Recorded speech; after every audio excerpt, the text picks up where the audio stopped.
This is the Hollywood Outsider, a weekly movie and TV podcast. For this week, we are looking at upcoming releases, including Star Trek Into Darkness. We're going to have a spoiler-free review of Iron Man 3, and at the very, very, very, very, very end of the show, after the final credits, where outtakes normally are, we will have an Iron Man 3 spoiler cast. Our From the Outside In topic this week, the best and worst summer movies / experiences. So that'll be interesting. The latest in movie and TV news, as always, including our own trivia segments. My name is Aaron Peterson. With me today are my fellow hosts, Justin McCumber. Woosa. Brian Williams. Deep breaths, grasshopper. And Scotty Clark. Hey, how's it going, man? Good. Except for these bitches. This is like the 18th time to start this thing. We gave you a free one. Fuck it up. I get one free shot. If I make any flub, then I have to come back and we got to redo everything. 5 times. So what's new? I just got back from backpacking in the ice capital of the upper Midwest. How was it, camping in the snow? That was awful. There was 1 to 6 feet of snow, and it's May. Wow. Doesn't sound as fun as it does in the brochure. I can promise you that. Yeah. It's supposed to be spring. Did you and your buddies have to snuggle close and keep warm? Do a little Using backpacking. each other's bodies like tauntauns. Just open up a little bit. Just climb right in there. Climb right in They there. smelled bad. Just be all deep in somebody's guts. Something like that. Wow. Brian, you never fail to take it to the lowest common denominator. He made the tauntaun reference. Oh, that's where I was heading it. He just picked it up and finished it off. This will be my last episode as an undergrad. Oh, shit. Boy, you got me excited for a second. As an undergrad. Don't do that. I thought, last episode, what? Justin's like, cut his mic. Cut it. That means you'll be a teacher soon? Well, I will be a graduate. I don't have a job yet, but Oh, so you'll be a college-educated homeless person. well, no. Well, you have a home. I got a sugar mama. Yeah. Nice. Nice. Isn't it nice? Yeah. Justin's got no problem with I've been living the McCumber lifestyle for the past semester. It's been pretty sweet. I'm telling you. It's a good life. I wish I could do it. That's never Good going to job. happen in my lifetime. Did you guys hear about Jurassic Park 4? That it got put on hold? I did. It's, I guess it's still a go, but it doesn't sound like a good start. Like, it's just getting ready to shoot, and they said, brakes, please. Is it really bad news, though? When a movie's getting ready to start shooting, and they've got a, June 2014 target date. Well, I mean, we've kind of said from the start, though, this was a fairly ambitious time frame. Yeah, it was a pretty considering rushed, the scope of this movie. I'm hoping, it looks like everything's going to be fine, but it is kind of bracing it. I mean, Universal had to put out a press release. They hardly ever do that for these kind of things. Well, it's to get in front of assholes like us who want to call doom and gloom on. Exactly. This I think this sort of spells is. disaster. This is not going to work out good for them. That's what we're going to just spout it. Spread the rumor. One thing, you guys aren't aware of this, but I saw it right before we hopped on. So nerds can squee. Warner Brothers apparently just acquired the rights for Dungeons and Dragons and apparently have a script ready to go. Do you guys want to see a Dungeons and Dragons movie? Well, if it'll be better than the ones that were put out many years ago, yes. In fact, they actually made 2 Dungeons and Dragons movies. I don't know if the second one ever hit theaters. I saw them both on a single Blu-ray for sale at Best Buy, and I was so tempted to get them, just for a Mystery Science Theater 3000 kind of experience. Give them your email address, and they give you that double-sided Blu-ray or something. It was like $10 for both films on Blu-ray. Shit, I still may do it, but it was a terrible film. I can't imagine that the second one was any better. This is an honest question. Does anybody care about that property anymore? Oh, I think if you did it right, it would be the game is still fantastically popular. There's still a board pretty game, you big mean? following as far as like people playing the games. I think it's even kind of getting a little bit of a resurgence right now. So Is it? yeah, the timing may be pretty good for it if, like you say, if it's done right. And it depends on what world are they going with. The traditional D&D world is Greyhawk, but there's also the Forgotten Realms, Black Sun or Broken Sun. There's all sorts of different types of fantasy worlds that D&D encompasses, and it just depends on what route they're going to go with it. I don't know. If they did a Forgotten Realms, kind of a Baldur's Gate kind of a thing, I'd be interested in that. It could be cool, especially, with Lord of the Rings and Hobbit and all that stuff, handling fantasy elements so well. You can make a pretty amazing looking movie now. Yeah. Much better than the TV looking quality of whatever that last one was. But again, I think you're going to only appeal to those that are big fans of the board game, right? No, I think you get just fantasy fans in general. But do they need to use... First off, it's not a board game, motherfucker. Yeah, it's a role-playing It game. is a pen and paper and dice. I'm sorry. tabletop Scotty game. touched You the just stove offended with that? geeks worldwide, All right. or however many Oh listen. my, you did not. Well, I apologize. I mean, time I brought it up as a kid, I had to go in the closet and pray, so I don't know too much about it. And Scott just saved himself, right? That's right. Yeah. Okay. Wow. Nice. And more childhood trauma of Scott Clark's creeps into the podcast. So many questions. Just got to answer. If there's any childhood therapists that want to call in, please feel free. He needs help. 81881 I'm a hoe in that. Still waiting for a drunk dial. What was your point, Scott? Do they need to even use... Is it that important to use the name? I mean, can't they just make a fantasy story? The name recognition alone will get geeks nationwide all fired up. Mm-hmm. As long as they don't put Marlon Wayans in it again, I think it'll be... Oh, Jesus Christ. That's when you know the casting went wrong. When you've got a Wayans in it, Yeah, he played that thief character. Oh, it was awful. it was just awful. I had high hopes for that, actually, but not good. So can we give the Wayans family just the franchise killer tag or something? I think they've earned it. Yeah. They've definitely earned it. Huh?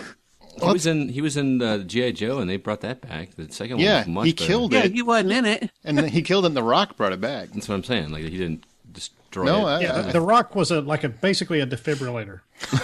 'Cause that thing was dead. You sign him, boom, Yep. Sounds clear. good. Only good thing he ever did was bring his bitch To the Waffle Hut. Da-da-da-da-da-da. Bink.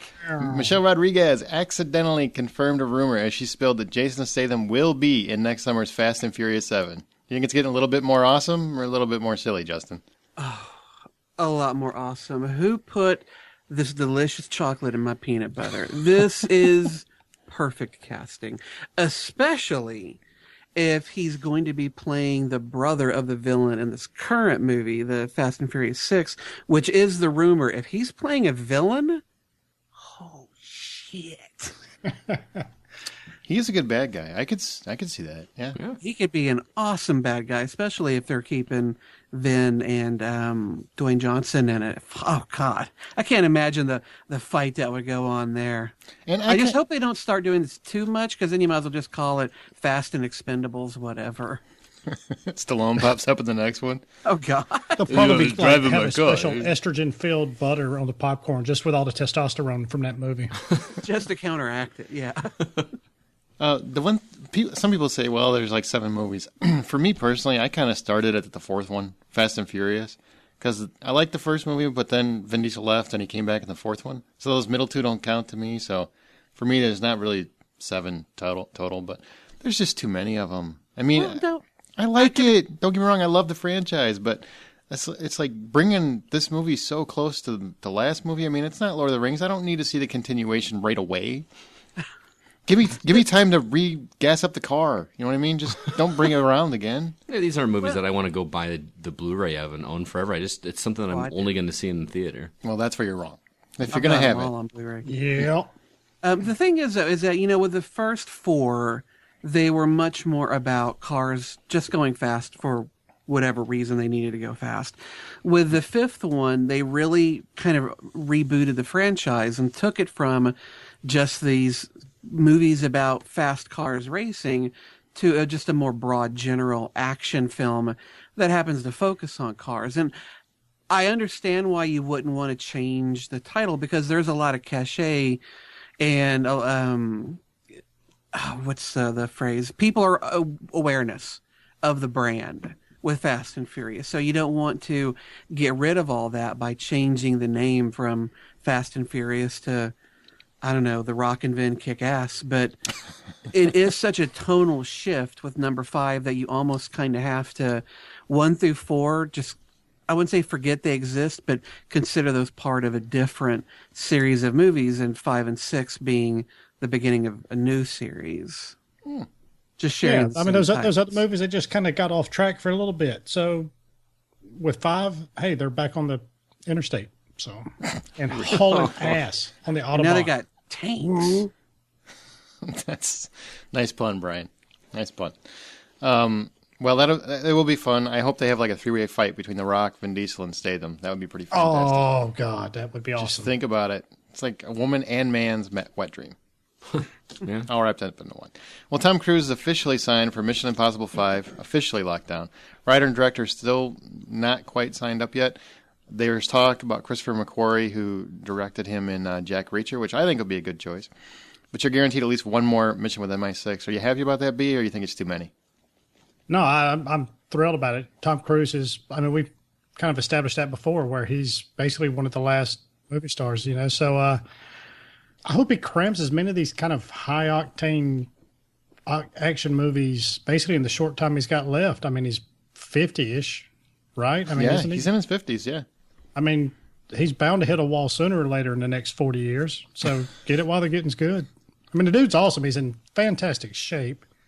He's fearless. All of these stunts that you see him on the outside of these glass buildings, climbing the mountainsides and hanging on by his pinky and that kind of stuff, he's actually doing that.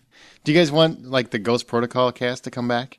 Jeremy Renner and what was that? What was the girl's name? Paula Patton. Yeah, Paula Patton. Yeah, Paula Patton. 'Cause she was great. I really liked her as an addition. Do you guys want them to come back?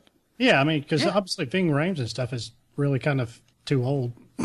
So they were a good team. They were a good ensemble. And plus, that IP is just so fun. I just love the gadgets and the different. They've actually made it go some really interesting directions. I definitely want more. I was really surprised by the last one. So, Well, we'll see. We'll see what happens. I really want Christopher McQuarrie to do it because I think he's a great writer, and I saw Jack Reacher, and I think he does action really well. I know some people said it was generic. I had a lot of fun with that movie. So, but when I think Chris McQuarrie, I think of the writing being more like snappy and witty and stuff. Do you think Mission Impossible needs that? He doesn't write so much witty as hard boiled, that kind of like tough guy writing. I mean, that's kind of how he writes. More witty would be in terms of Shane Black and guys like that. I wouldn't really call him witty.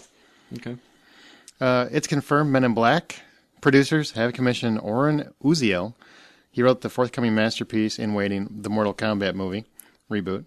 He's going to write Men in Black 4. Scotty, are you glad they're going to continue this, what I like to call epic series? Epic? No way. The third one was, while it surprised me, it seemed to wrap it up really nicely, but it was even the third one was too much. I really loved the first Men in Black movie. It was one of my favorite movies of that year. It was a great movie. But the reason I liked it so much is because it was a novel idea. We'd never seen it before. Good cast, really goofy and in your face kind of stuff. But they're just stretching it way too thin. Where would they even go at this point? I don't care where they would go. I personally don't care. The problem is that it sells. I mean, Men in Black 3 did well enough to warrant another one. So, Justin, you're the sci-fi uber nerd. Do you want to see another one? Fuck no. The third one and the second one were bad enough. I can't imagine how bad the fourth one would be. More badder? Yeah. There you go. Men in Black 4, more badder. Throw Bruce Willis in it. I mean, if they can recover the franchise, great. But my hopes on that front are non-existent. And Tommy Lee Jones looks like he's 117. How are you going to stick him? Unless you have Josh Brolin come back from the past and play him in the future or whatever. I wouldn't be surprised, actually, if they can't I get could see them doing that. Mm-hmm. That's just so desperate. All right. Iron Man 3 writer and director Shane Black, who we're going to talk about his movie a little bit later, he's signed on for his next gig. Doc Savage, not to be confused with Doctor Strange, which is what I thought originally. It's an interesting property I personally don't know that much about. Is this a good fit, Justin?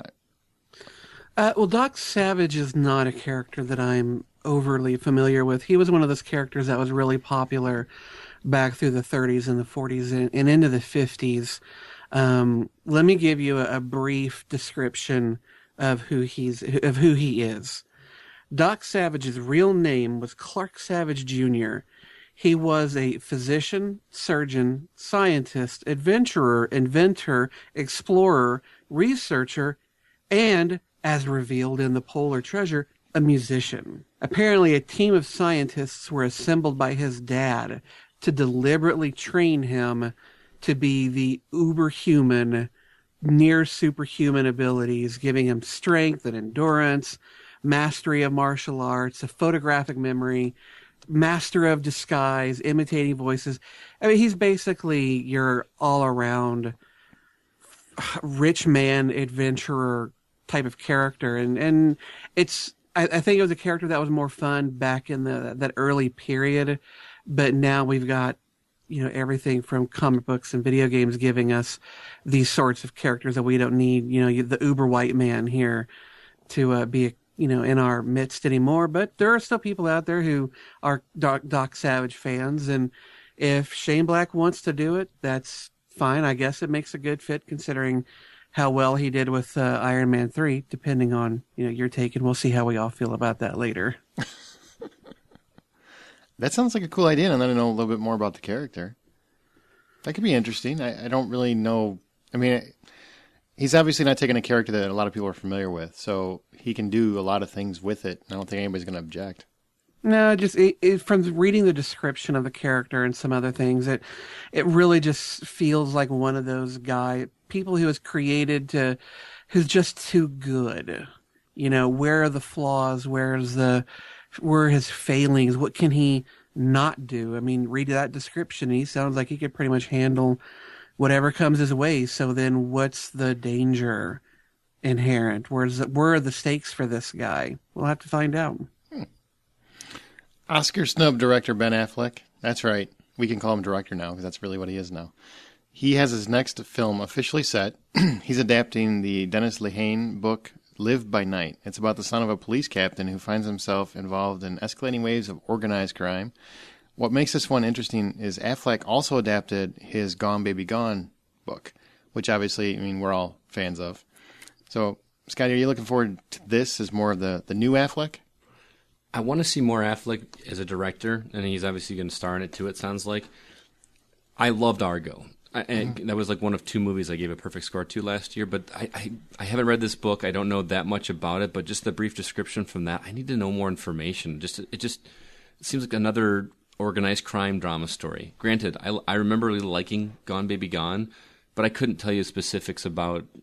It was just another drama that I thought was really well acted and well directed. I need more information to get really excited about it. I liked Argo. You can read the book, I hear. But I'm not gonna go read a book blindly just to see if I'm gonna like the movie. I mean, that's. You want to listen to it? No. I don't want to read a book. Oh my god. He just got done reading. You don't have to read anymore for a while. It's like I read, so I get a job. I'm done. Done. Now I can tell other people to read and get paid for it. Exactly. Those who can't do.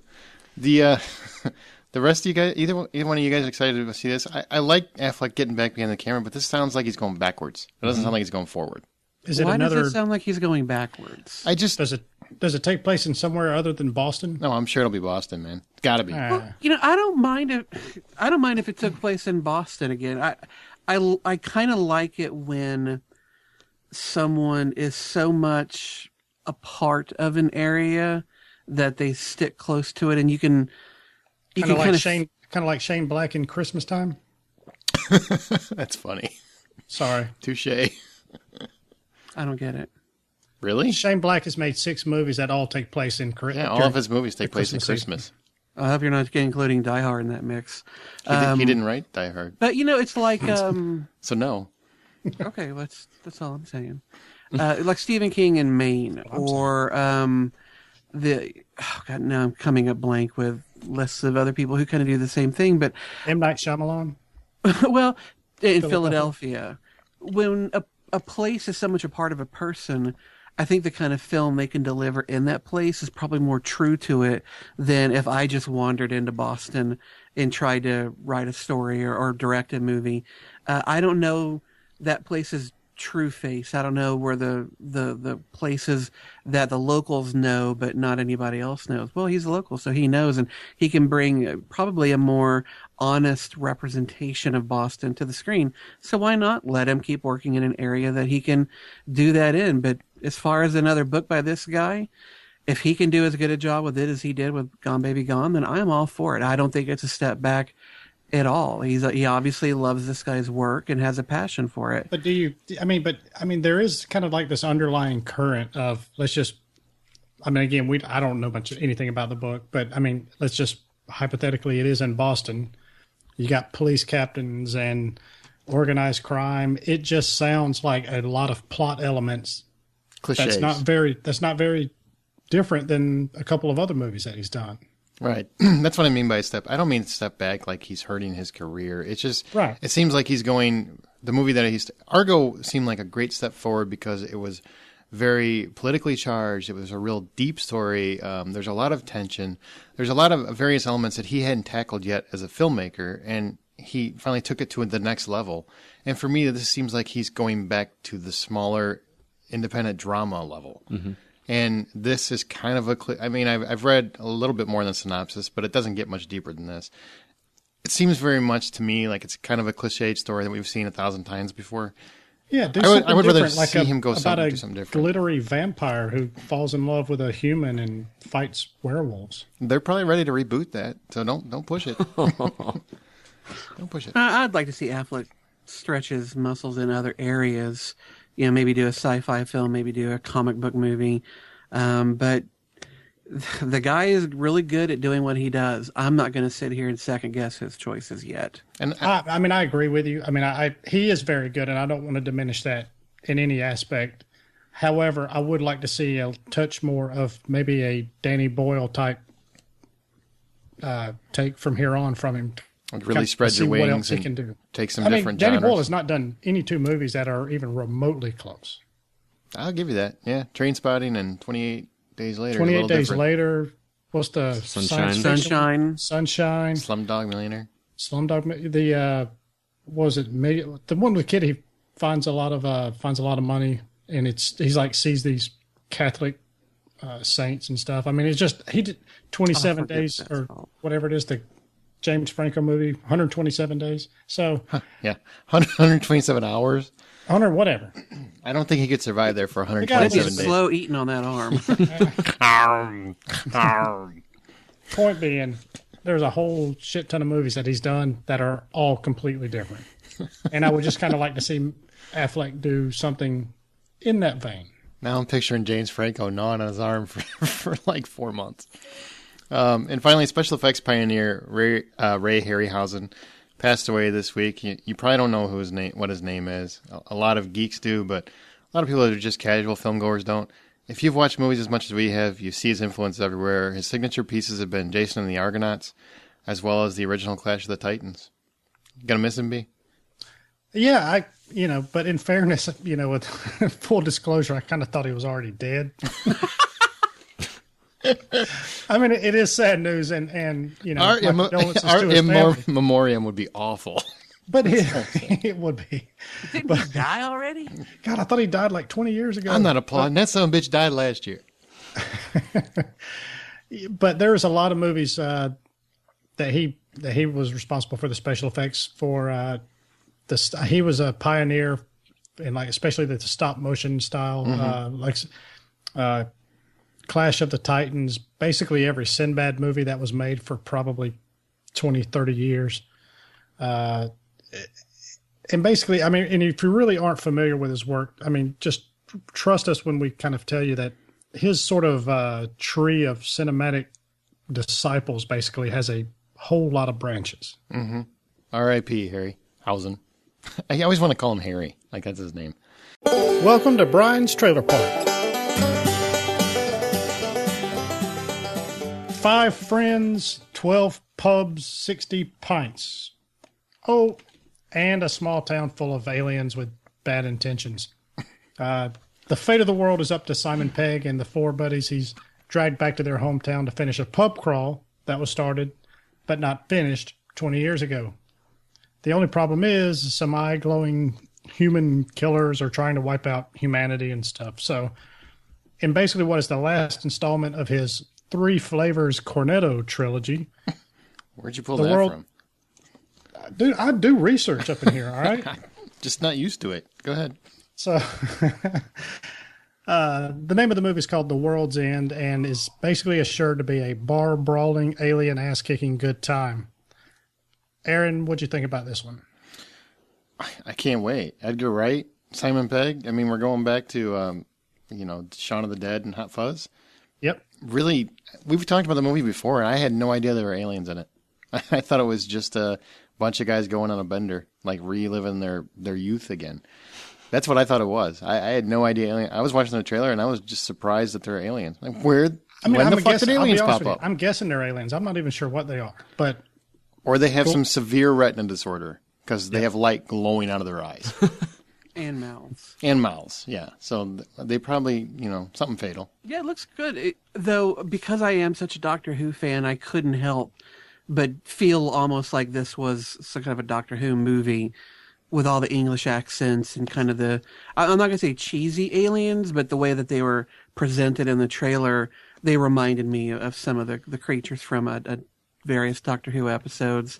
So that's kind of what was going through my head for half of the trailer. But it looks funny. It looks really entertaining. Simon Pegg is certainly playing a different character in this film than he's played in the others. So hopefully this will be better than Hot Fuzz was, because I didn't think that one was all that. What? hot. You didn't like Hot Fuzz? I loved Hot Fuzz. It was okay.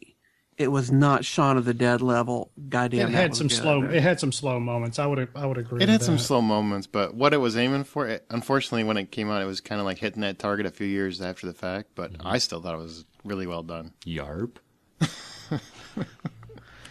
Well, I did kind of say something about the name of this little trilogy. He's called it the Three Flavors Cornetto. Apparently, what that comes from is in every one of these movies, Shaun of the Dead, he orders some red strawberry cornetto ice cream.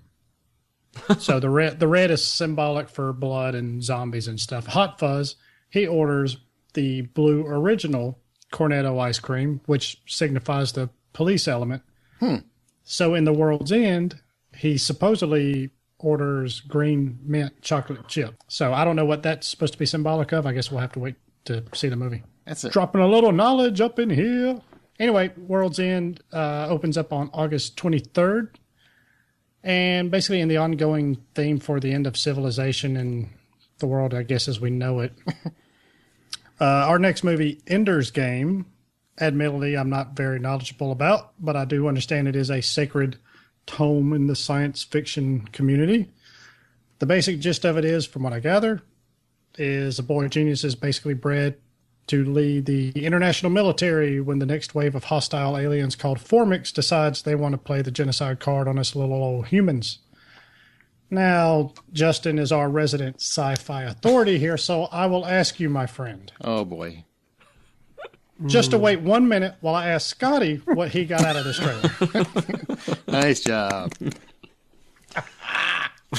He's laughing at his own joke. No, obviously I've been looking forward to this for something like 15, 20 years, and I'm very eager to see this trailer.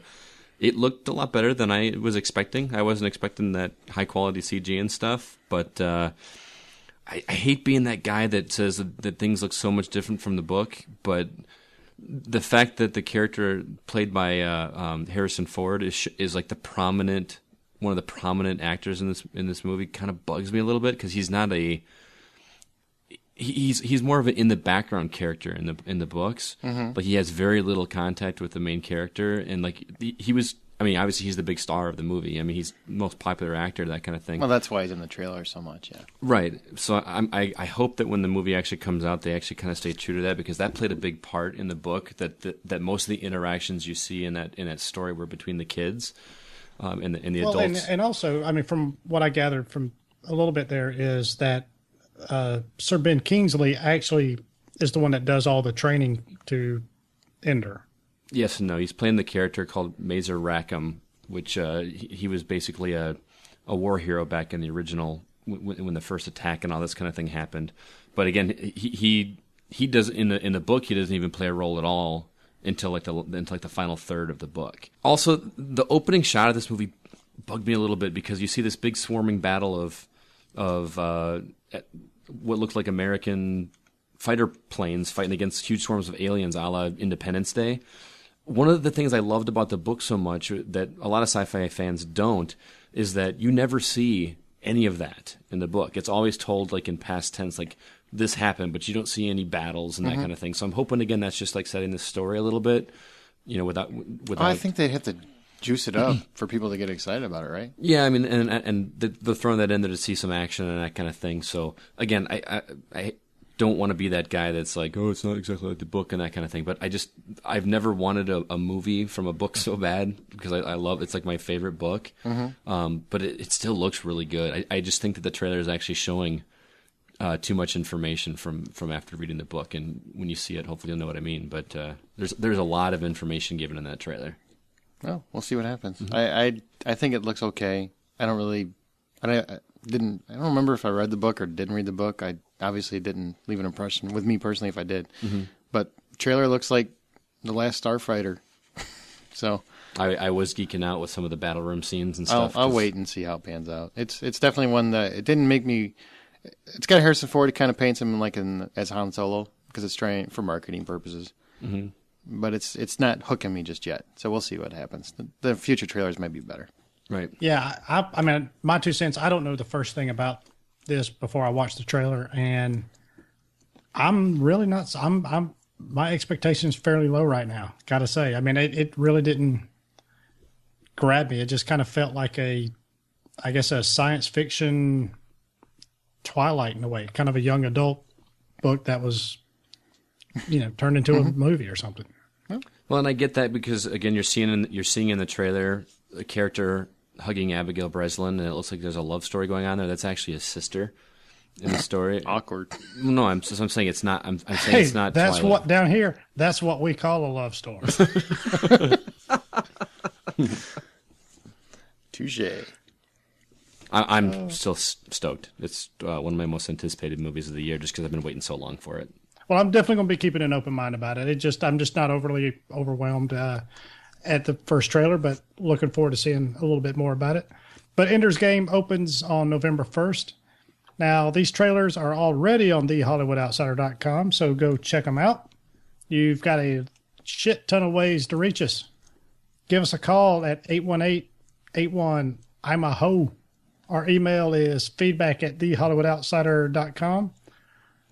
Go on to facebook.com/thehollywoodoutsider and click that like button. Also, we love getting messages and feedback and all kinds of other stuff on there. So you can also tweet us at H_outsider.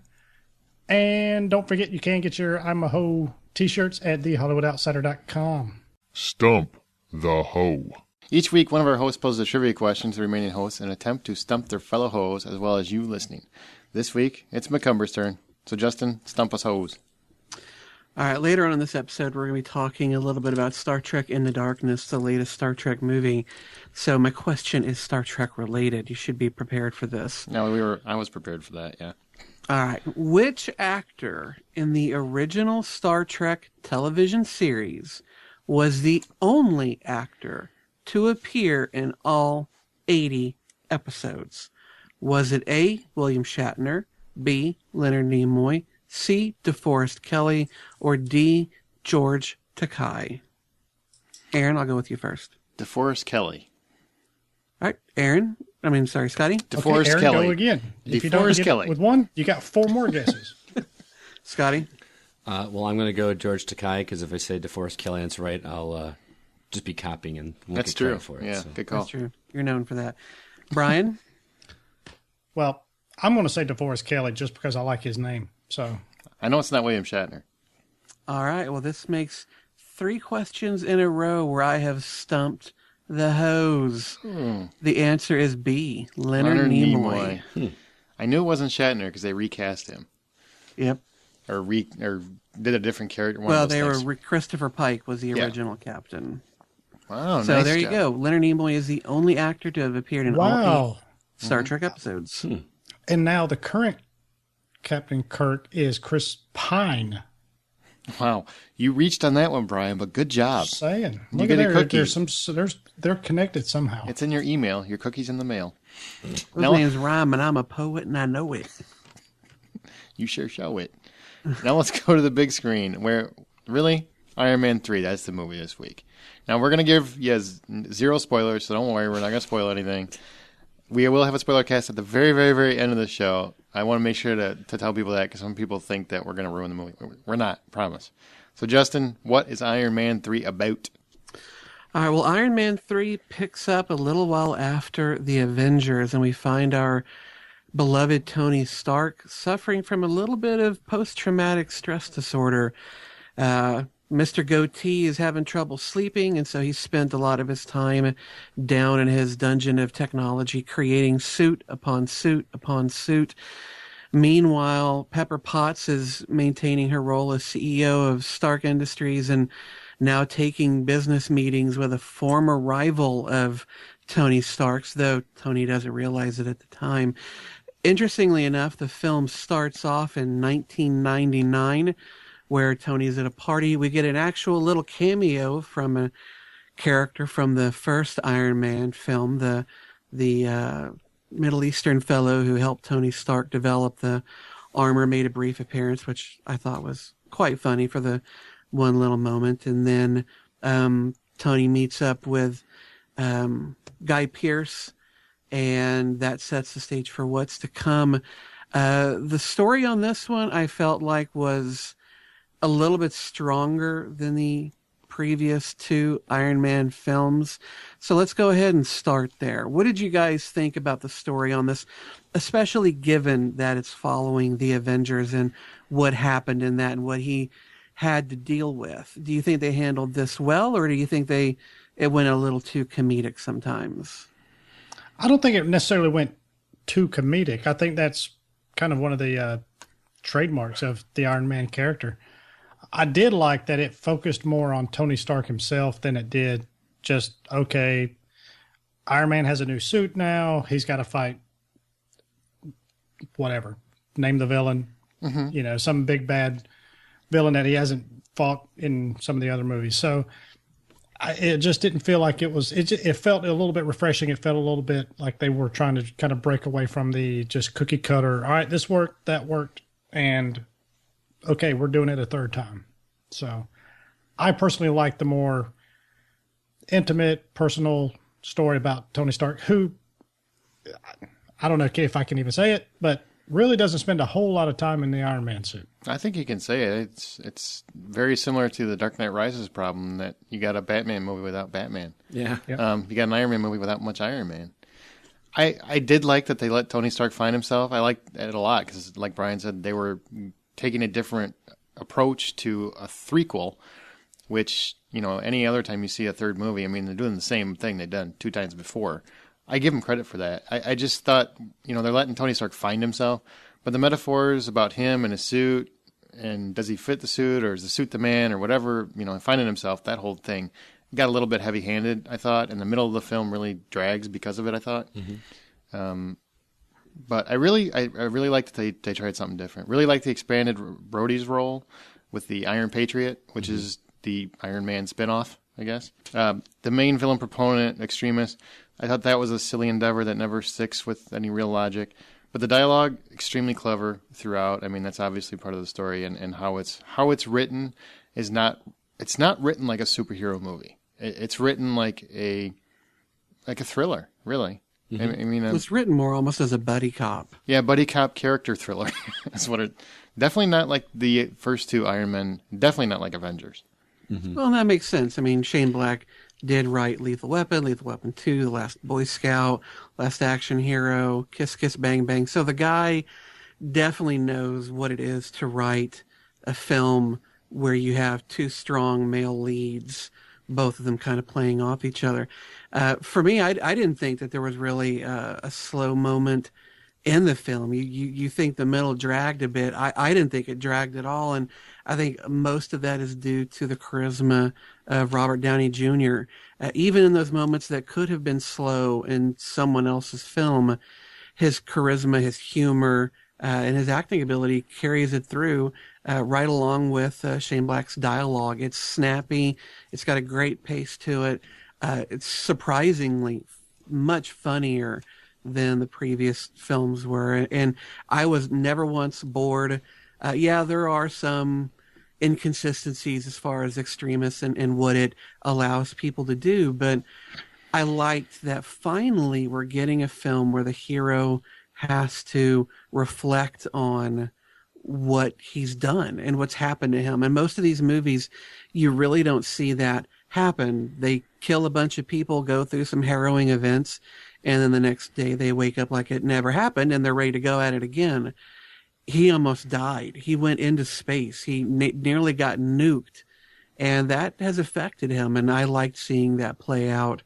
And I never thought there was a lacking of Iron Man either, because the suit shows up and the Iron Patriot suit's there quite a bit.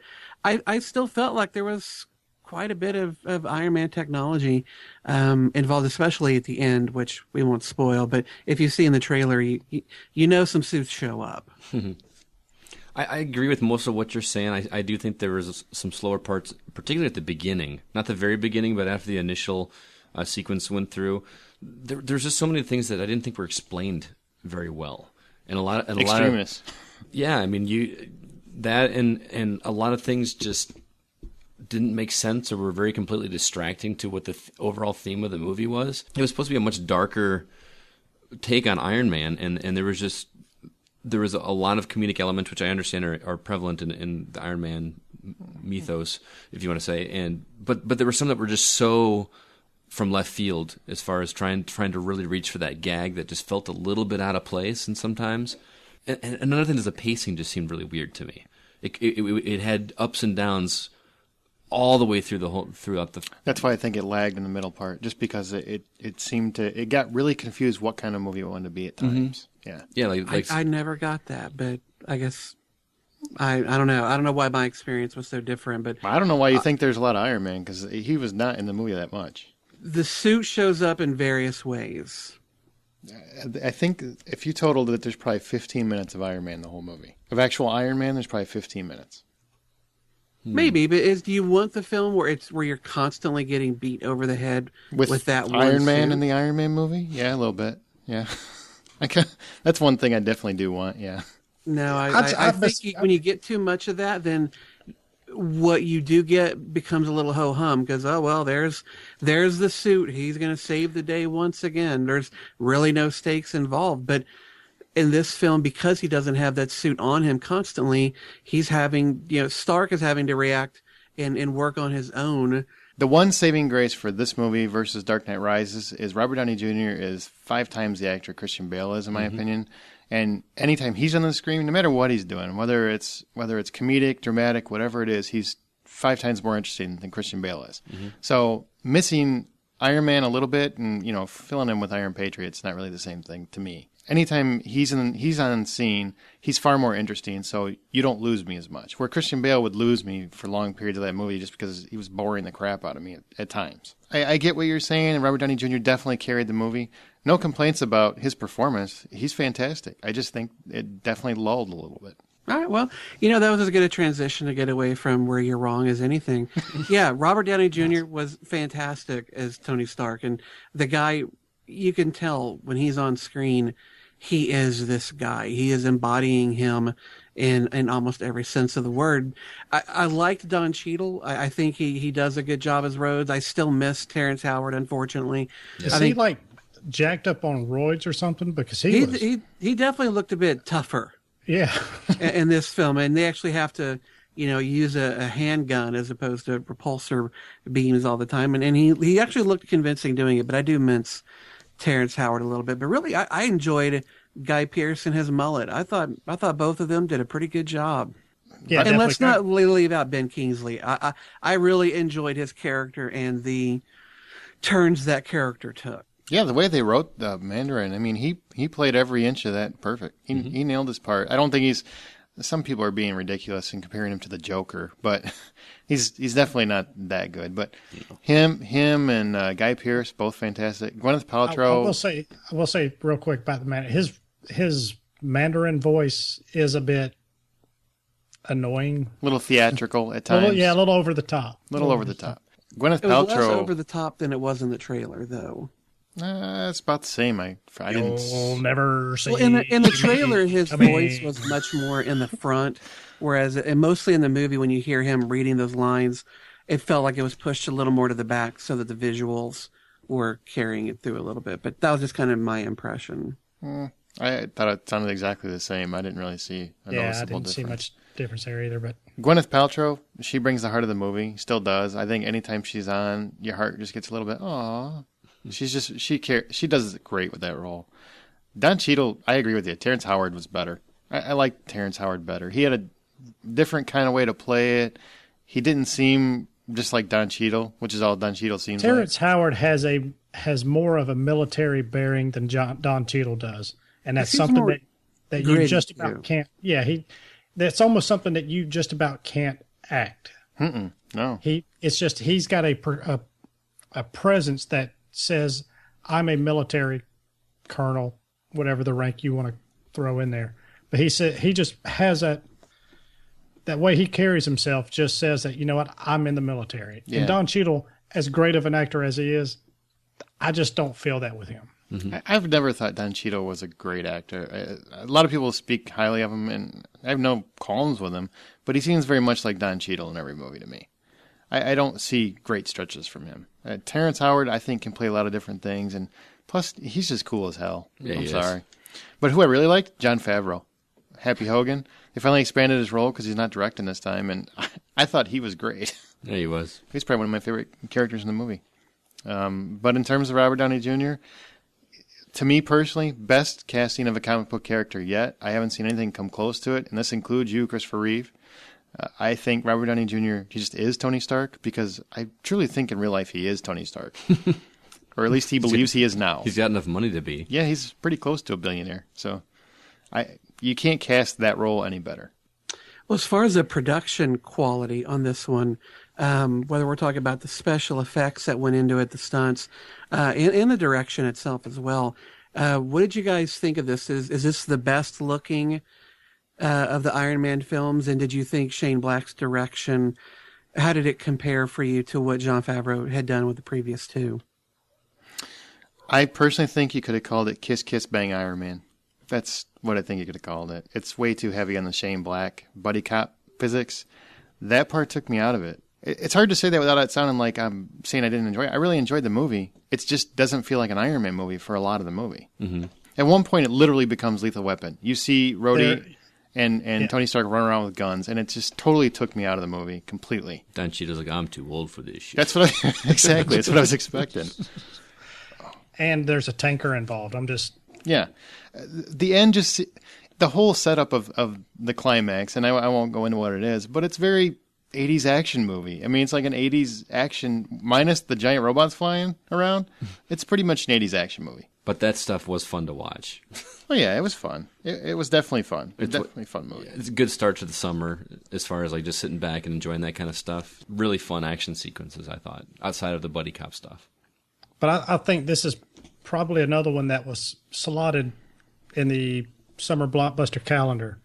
I think this was slotted very well because once you get towards the kind of the meat and potatoes of the summer movies with all the other big blockbusters coming out, I don't think it would hold up very well. It's not constant action. Right. But to be fair, I do commend Marvel because they took a real bold choice here. They could have easily just replicated the Avengers, which this feels more like a sequel to Avengers than it does Iron Man 2. Honestly, just the way it plays out. But they took a real chance, and I think for the most part it plays out. There's a couple things I don't think worked. I think they gave Shane Black a little too much room, but outside of that, I had a lot of fun with it. It sounds like we're really hating on this movie, but no, I mean you got to be critical of it because that's if you want to be honest about it, you can't just be unabashedly I love everything about it if you don't, and people should know that going in that it's not the same kind of Iron Man they're used to. It's a good and bad thing. And I thought it was pretty in your face violent too for PG-13. I thought that the dialogue was a lot more racy than the violence, which I thought was fantastic. There's a couple lines that are hysterical. Mm-hmm. Don't be a pussy. Yeah, don't be a when you hear it, you'll know it, you'll laugh. I promise. All right, guys. Well, out of 1 out of 10, $1 or $10, what would you pay to go and see this movie in theaters? I had a few issues with it. Overall, Iron Man 3 is a fun ride. I liked it about as much as Iron Man 2, maybe a little better. So I give it 7.50 out of 10. I thoroughly enjoyed and can appreciate the shut your brain off elements of Iron Man 3, but the awkward pacing and annoying story elements distracted me and kept me from loving it. I still give it a 7 out of 10. Ryan? All right, well, I'm going to go on the other end of Aaron and make an Aaron sandwich here because I'm going to go give it an 8. I do like the fact that it was more about Tony Stark, I think, versus the last Batman movie. I think this actually works with a little bit less Iron Man suit. I do like the interaction with him and his short little sidekick he kind of picks up about, earlier, in the movie. And I overall just with with the exception of one or two little Lethal Weapon stolen scenes, then it was a very fun ride. I'll give it an 8. I think you're all fucked in the head. For me, this one is the best Iron Man that they've done yet. Tony Stark is an actual character in this movie with emotions and heart that he really didn't have too much of in the first two films. I liked that the dialogue was smoother. I liked that it had a better rhythm and pacing to it than the others did. I didn't mind that the Iron Man suit itself wasn't wrapped around him and rocketing around constantly. I got plenty of that in the first two and in the Avengers. It's nice to actually see the guy beneath it having to struggle and deal with things on his own. And I will be sad if Robert Downey Jr. leaves the suit after Avengers 2, but I wouldn't blame him if he did it. I want to give this a 9, but I know the film's coming up in the summer, and I don't want the glowing scores I give them to get muddied, so I'm going to give this an 8.5, but it is a very strong 8.5 that's definitely lifting up towards a 9 in some moments of the film. It was really entertaining, and I thoroughly enjoyed it. So only you, when one gives it a 7, I give it a 7.5, and Brian gives it an 8, we're fucked in the head because we're 50 cents off. Like you guys were bitching more than anything, and frankly, you can give it a good score, but if really most of what you're doing is bitching, the score doesn't have much feel to it. And I'm not saying that you had to have given it a high score, otherwise nothing else made sense. But sometimes I think you're giving it a higher score maybe because you think it deserved it. I didn't hear 7.5 in the things you guys were saying. You liked it, but I don't think you liked it nearly as much as it deserved to be liked. Well, that doesn't make us wrong. That just makes it doesn't your make opinion. it wrong, but if you're going to give it a 7.5 or an 8, don't spend the lion's share of your review bitching and moaning and groaning. I don't think we did. I think we were pointing out some things that bothered us as well as the things that were great about it, if you listen. I think you're being really... Do you work for Marvel? Listeners will let us know what they think of the review and all that. But to me, it sounded overly negative and picky, but that might just be me really having enjoyed it, finding umbrage in your lack of enjoyment. Yeah, I think probably it's that because one. with all the I really love the fact that it was more about Tony and less about the suit. You were more glowing than the other two jackasses. Okay, that's all. I feel better now. We can move on. You and me are good. Whatever. Good. All right. That's all I care about. Whatever, suck ass. All right, Justin, you also saw Mama. I did. I actually rented Mama and I rented Silver Linings Playbook. I really enjoyed both of them. Silver Linings, of course, had fantastic. Bradley Cooper, I think, really was amazing in portraying a bipolar character, and I think he should have gotten more recognition for what he did. But Jennifer Lawrence was magnificent in it as well. Really enjoyed it. Mama, though, I went into it not sure what to expect because from the trailers, I never quite knew, is this supernatural? Is this just some weird backwoods woman that's keeping these kids? What is going on? But it was a lot more entertaining and really had some scary moments in it. I enjoyed it greatly up until the end. And the end is not missed bad, but it really is a protracted schmaltz that I think the movie didn't need. It could have ended much quicker on an earlier note and have been a much better ending than what it came up with. But all in all, I enjoyed it more than I thought I would. How many times do they say that stupid mama in the frickin' movie? Is it thousands? The trailer ruined that word. They don't say it nearly that much in the movie. When they do, it's not that pounding in your ears, breathy, mama. It's much softer when they're saying it. But it's good, and the special effects for Mama were really quite well done, and they gave her a look that I didn't see coming, because it's a much almost like she's floating in water. There's this washiness to her that I found quite intriguing. I really enjoyed it. I surprised myself by how much I liked it. I anticipated hating it. All right. Now let's go to box office. Overseas, Iron Man 3 is already well past $500 million, so it's already made over $700 million worldwide. It should easily surpass $1 billion. That's fantastic news. So we're going to get Avengers 2. There's a possibility of Iron Man 4. We'll see.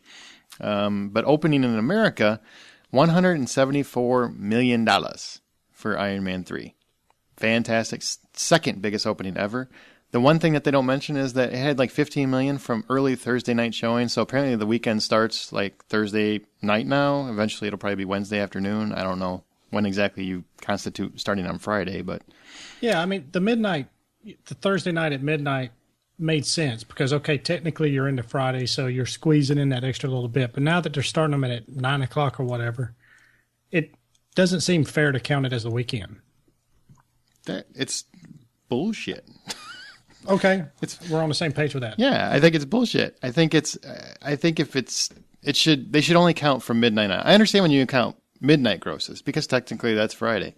But if you were opening a movie 9 o'clock because apparently, people that assassinate people don't do that at 9 o'clock. They only do it after midnight because that's the theory now. If you're going to start early, those should be counted as separate. Now let's go to Justin's upcoming. Oh wait, I forgot the other movies. Shit. Pain and Gain. There's other movies out. Who knew? Pain and Gain, $7.5 million for $33 million total. 42, $6 million. It's got $78 million in the bank. It's not going to make $100. Oblivion, 5.6 for $75 million, and The Croods, 4.2 for $168 million. Let's not gloss over. Oblivion is down almost 70%. Yeah, same demographic. They went and saw Iron Man. I mean, they went from number 2 to number 4. That's heading down into Oblivion. Did you have that joke all week? No. If I would have been working on it, it would have been a lot more sad.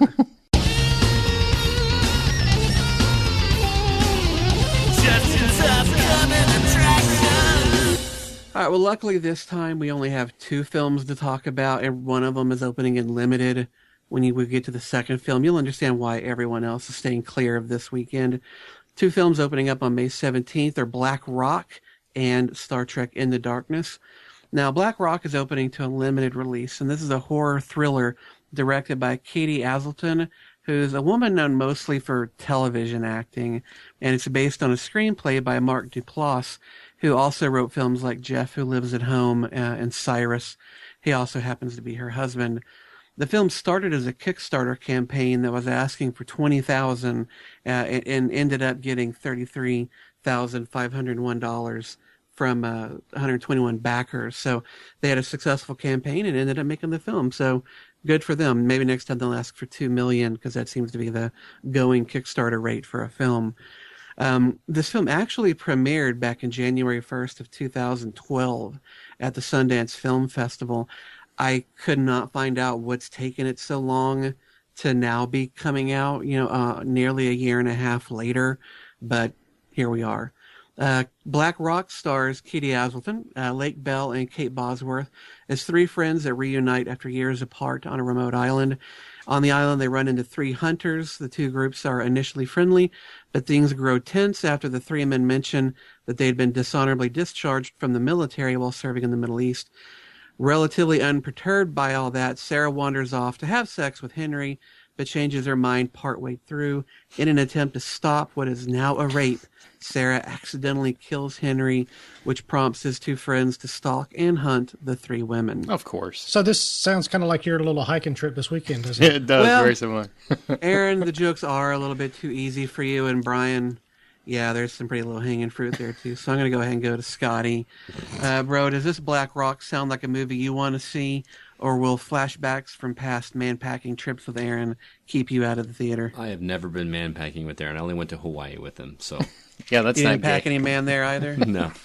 I think we talked about this before. This is one of those trailers that just pretty much gives every plot point away in the trailer. Mm-hmm. The only thing that we're missing is how they get back at the guys at the very end, and or a script or a plot or actors. Yeah, But I still am kind of interested to see how Katie Asselton does, because this is like only the second movie she's directed, and I like seeing. I want to see how she does with the dramatic role, because I've only seen her in The League with a. You're a big fan of her from The League. Comedic show, so I want to see how she handles that, but not enough to go seek out this limited release. I don't even know if I want to see it that much to rent it. It's just it will be on Netflix within the year. Yeah. I'm banking, and I will probably wait for that. It'll be on Netflix within the summer.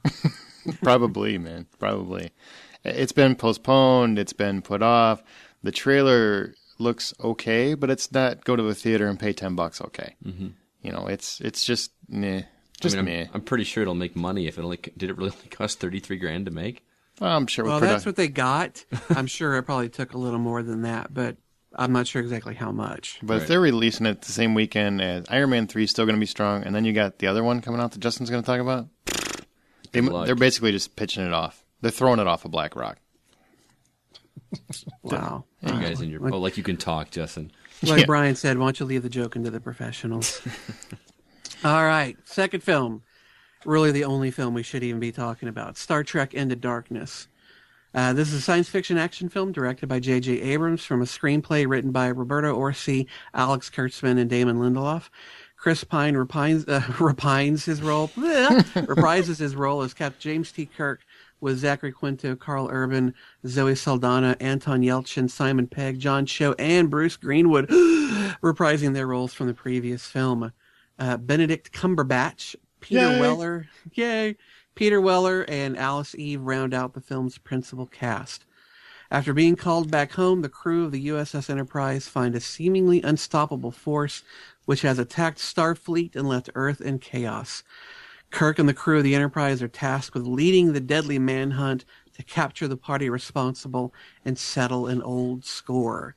I think this is near the top of all of our must-see lists, though Brian might be a little too allergic to the lens flares to go see it. Anyone else as pumped as I am? Probably more pumped, man. I've been waiting. You think you're more pumped than Justin for this? I really do. I am so stoked. You guys are going to have to pump each other up and figure out who's... Wait, this is going bad. Sorry. I'll let you have it, Scotty. See? I'll back you. Why are you so pumped for it? Because I was so pleasantly surprised with the first one. I'm not like a huge Trekkie. I followed this Next Generation and some of the later ones, but Next Generation I adored. I liked all of the movies, and man, what he did with the movie just really kind of breathed new life into it.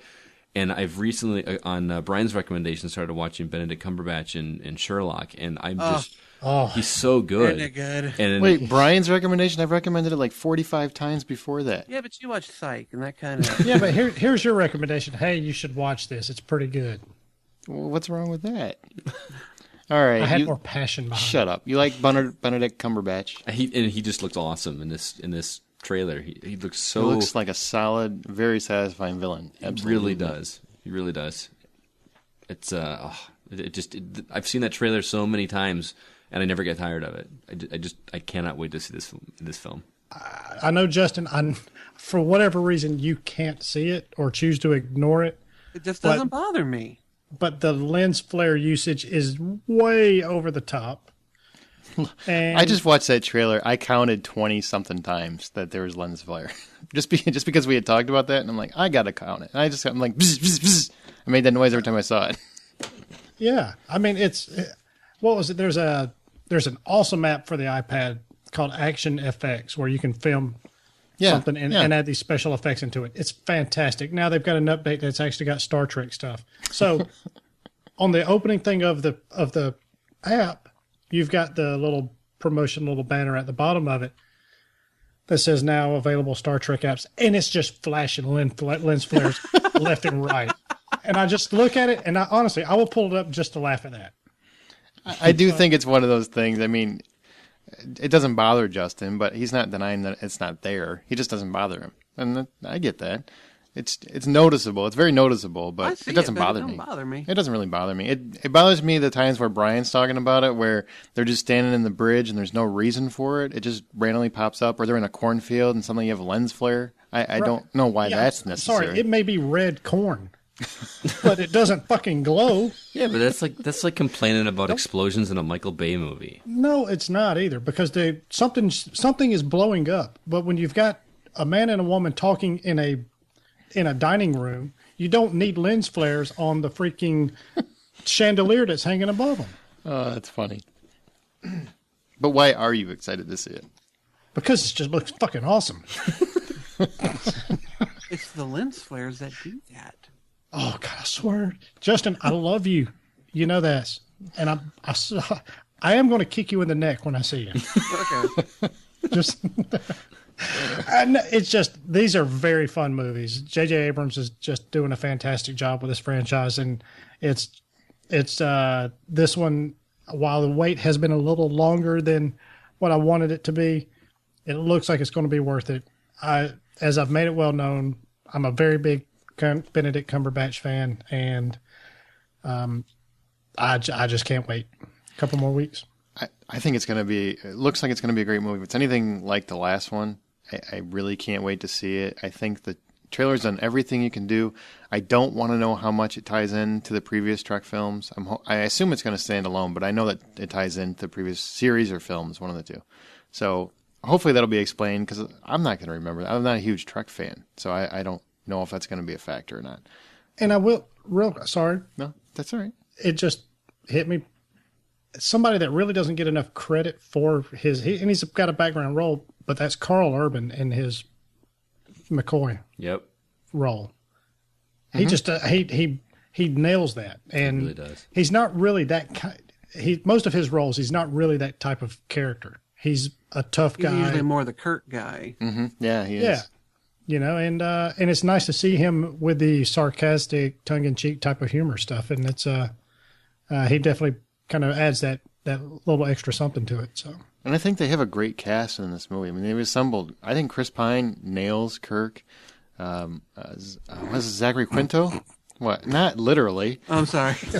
I can't help it. Although Kirk probably would if he met him. He's like, well, hey. Just put some green paint on him, he probably would. Yeah, exactly. Zachary Quinto, really good. Ahura, wasn't it? Zoe Saldana? Zoe Saldana, yeah. She's great. I don't know what I think of they're definitely tweaking the characters to their personas, but, I mean, they definitely have a grasp on the characters. I think it's great. And we saw the people that were lucky enough to see the first 9 minutes when it came to IMAX earlier this year. I was blown away. I mean, that really got me more stoked for the movie than any of the trailers did. So that, Benedict Cumberbatch, I can't wait to see it. I really hope nobody is an asshole and spoils it, because I'm totally expecting that, because people love to do it nowadays. So stay off Facebook if you want to see it opening weekend. That's what I'd suggest, because they've done a very good job keeping Cumberbatch's methods and what his ultimate goals are, keeping that a secret. So They have indeed, and thank goodness for it. Mm-hmm. All right, guys. Well, of these two films opening up on May 17th, Black Rock and Star Trek Into Darkness, which of these two are you most likely to go into theaters to check out, Aaron? Star Trek Into Darkness. Mm-hmm. And okay, 4 out of 4, Star Trek Into Darkness. There we go. Now, where you can hear us, listen and subscribe on iTunes, your Stitcher Radio app. Give us a thumbs up if you do. And please review us on iTunes if you can, even if it's just click the stars. You just log in and do that. That helps the podcast. We appreciate it. Or through our RSS feed at thehollywoodoutsider.com. There's a new episode every Thursday, as well as RockfordCollegeRadio.com Thursdays from 4 to 6. What's this movie? What's this movie? Each week we play ours or listener-suggested clip from a movie, and if you think you know what the clip is, email us at feedback@thehollywoodoutsider.com or send us a direct message on Twitter at @H_outsider. We will announce those who got it correct on the air and give you a proper whole shout-out, as well as now you can text us or leave us a drunken voice message on 818-81 I'm a ho. So do that too.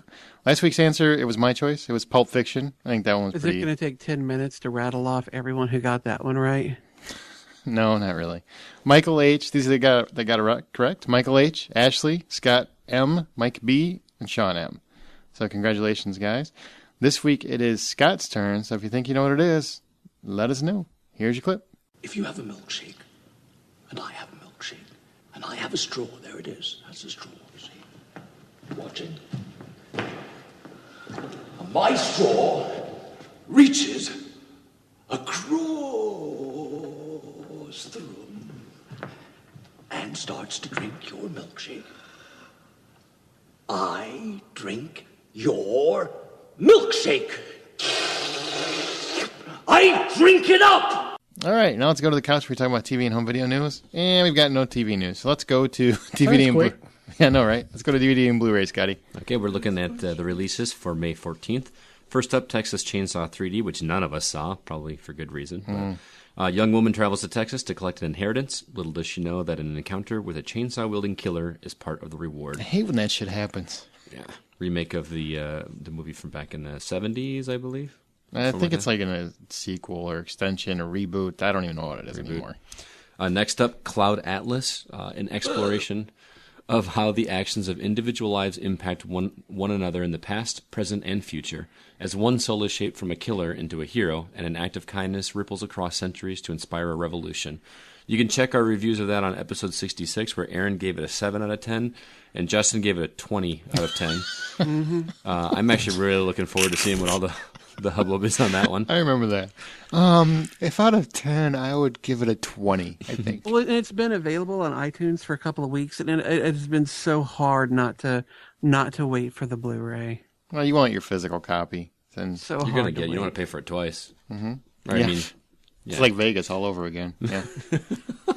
Also, Dexter Season 7 is available on disc, as well as Liz and Dick, which is a Lifetime movie starring Lindsay Lohan as Elizabeth Taylor. The Lindsay Lohan, thank you. I thought you were going to correct me and say the Elizabeth Taylor, but no, you went with the Lindsay Lohan? Exactly. Okay. All right. Next up, we've got our Recasting the Classics segment. Justin, can you give us a real quick rundown before Brian takes over? Sure, Recasting the Classics is our segment where one of us hosts offers up to another one a classic movie in which they must recast 4 of the lead characters. You can cast as close as you want or go far afield. You just have to be able to explain why you made your choices. Last week, Scotty gave to Brian. Was it Scotty? It was you, right? Scotty. Yes. It was Scotty. All right, sorry. Last week, Scotty gave to Brian Highlander and asked him to recast Connor McLeod, the Kurgan, Juan Ramirez, and Brenda Wyatt. So, Brian, please tell us who you've cast in these roles. I am dying of curiosity. All right, I'll start with Brenda Wyatt since she's probably the least interesting here. You do have to have somebody who does have a little bit of strength, a little bit of smarts, or actually probably a lot of smarts. I'm going with Famke Janssen. Oh, that's interesting. Yeah. Not bad. Not bad. All right. So from there, we'll go to the villain, the Kurgan. Somebody, I mean, he's got to be big. He's got to be imposing. So Masterpiece Theater right there. The villain.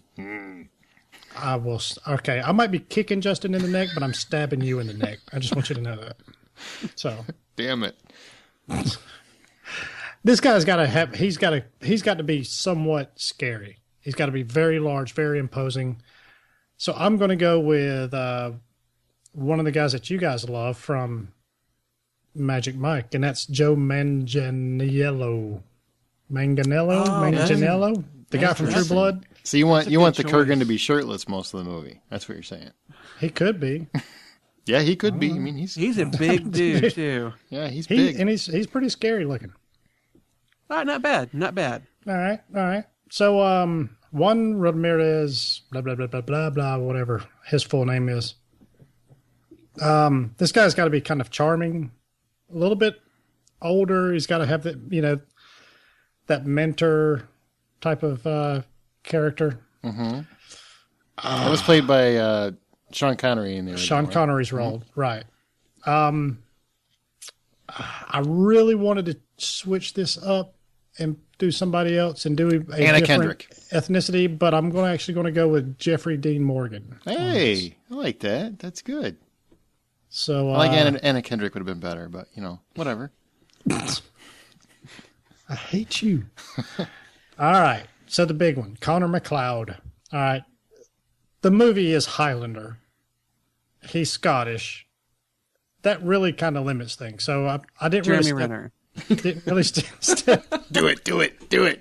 Zac Efron. Zac Efron or Zac Efron. I don't care. Jack His Efron. older, lesser-known brother.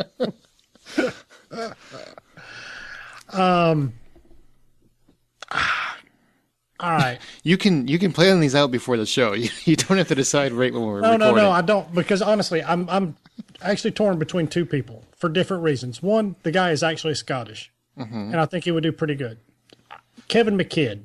I'm not sure if you guys are familiar with him. He played, movie-wise, he's played in Kingdom of Heaven, so he's swung some swords. He was on a TV show for a little bit, I think. I don't remember what the show was, but I think I know who you're talking about. He's a big dude. He's on Grey's Anatomy. He's the redheaded doctor on Grey's Anatomy. I don't watch that show. I don't know. Well, just do a quick Google search real quick. He was also the main guy in Dog Soldiers. I know. Yeah, I know who he is. He was also in Train Spotting, Trainspotting. Years ago. That's a good pick. That's a good choice. Zac Efron better. Oh yeah. Okay, no, that's a good choice. So, and he's actually Scottish. So, you've got that natural accent thing going.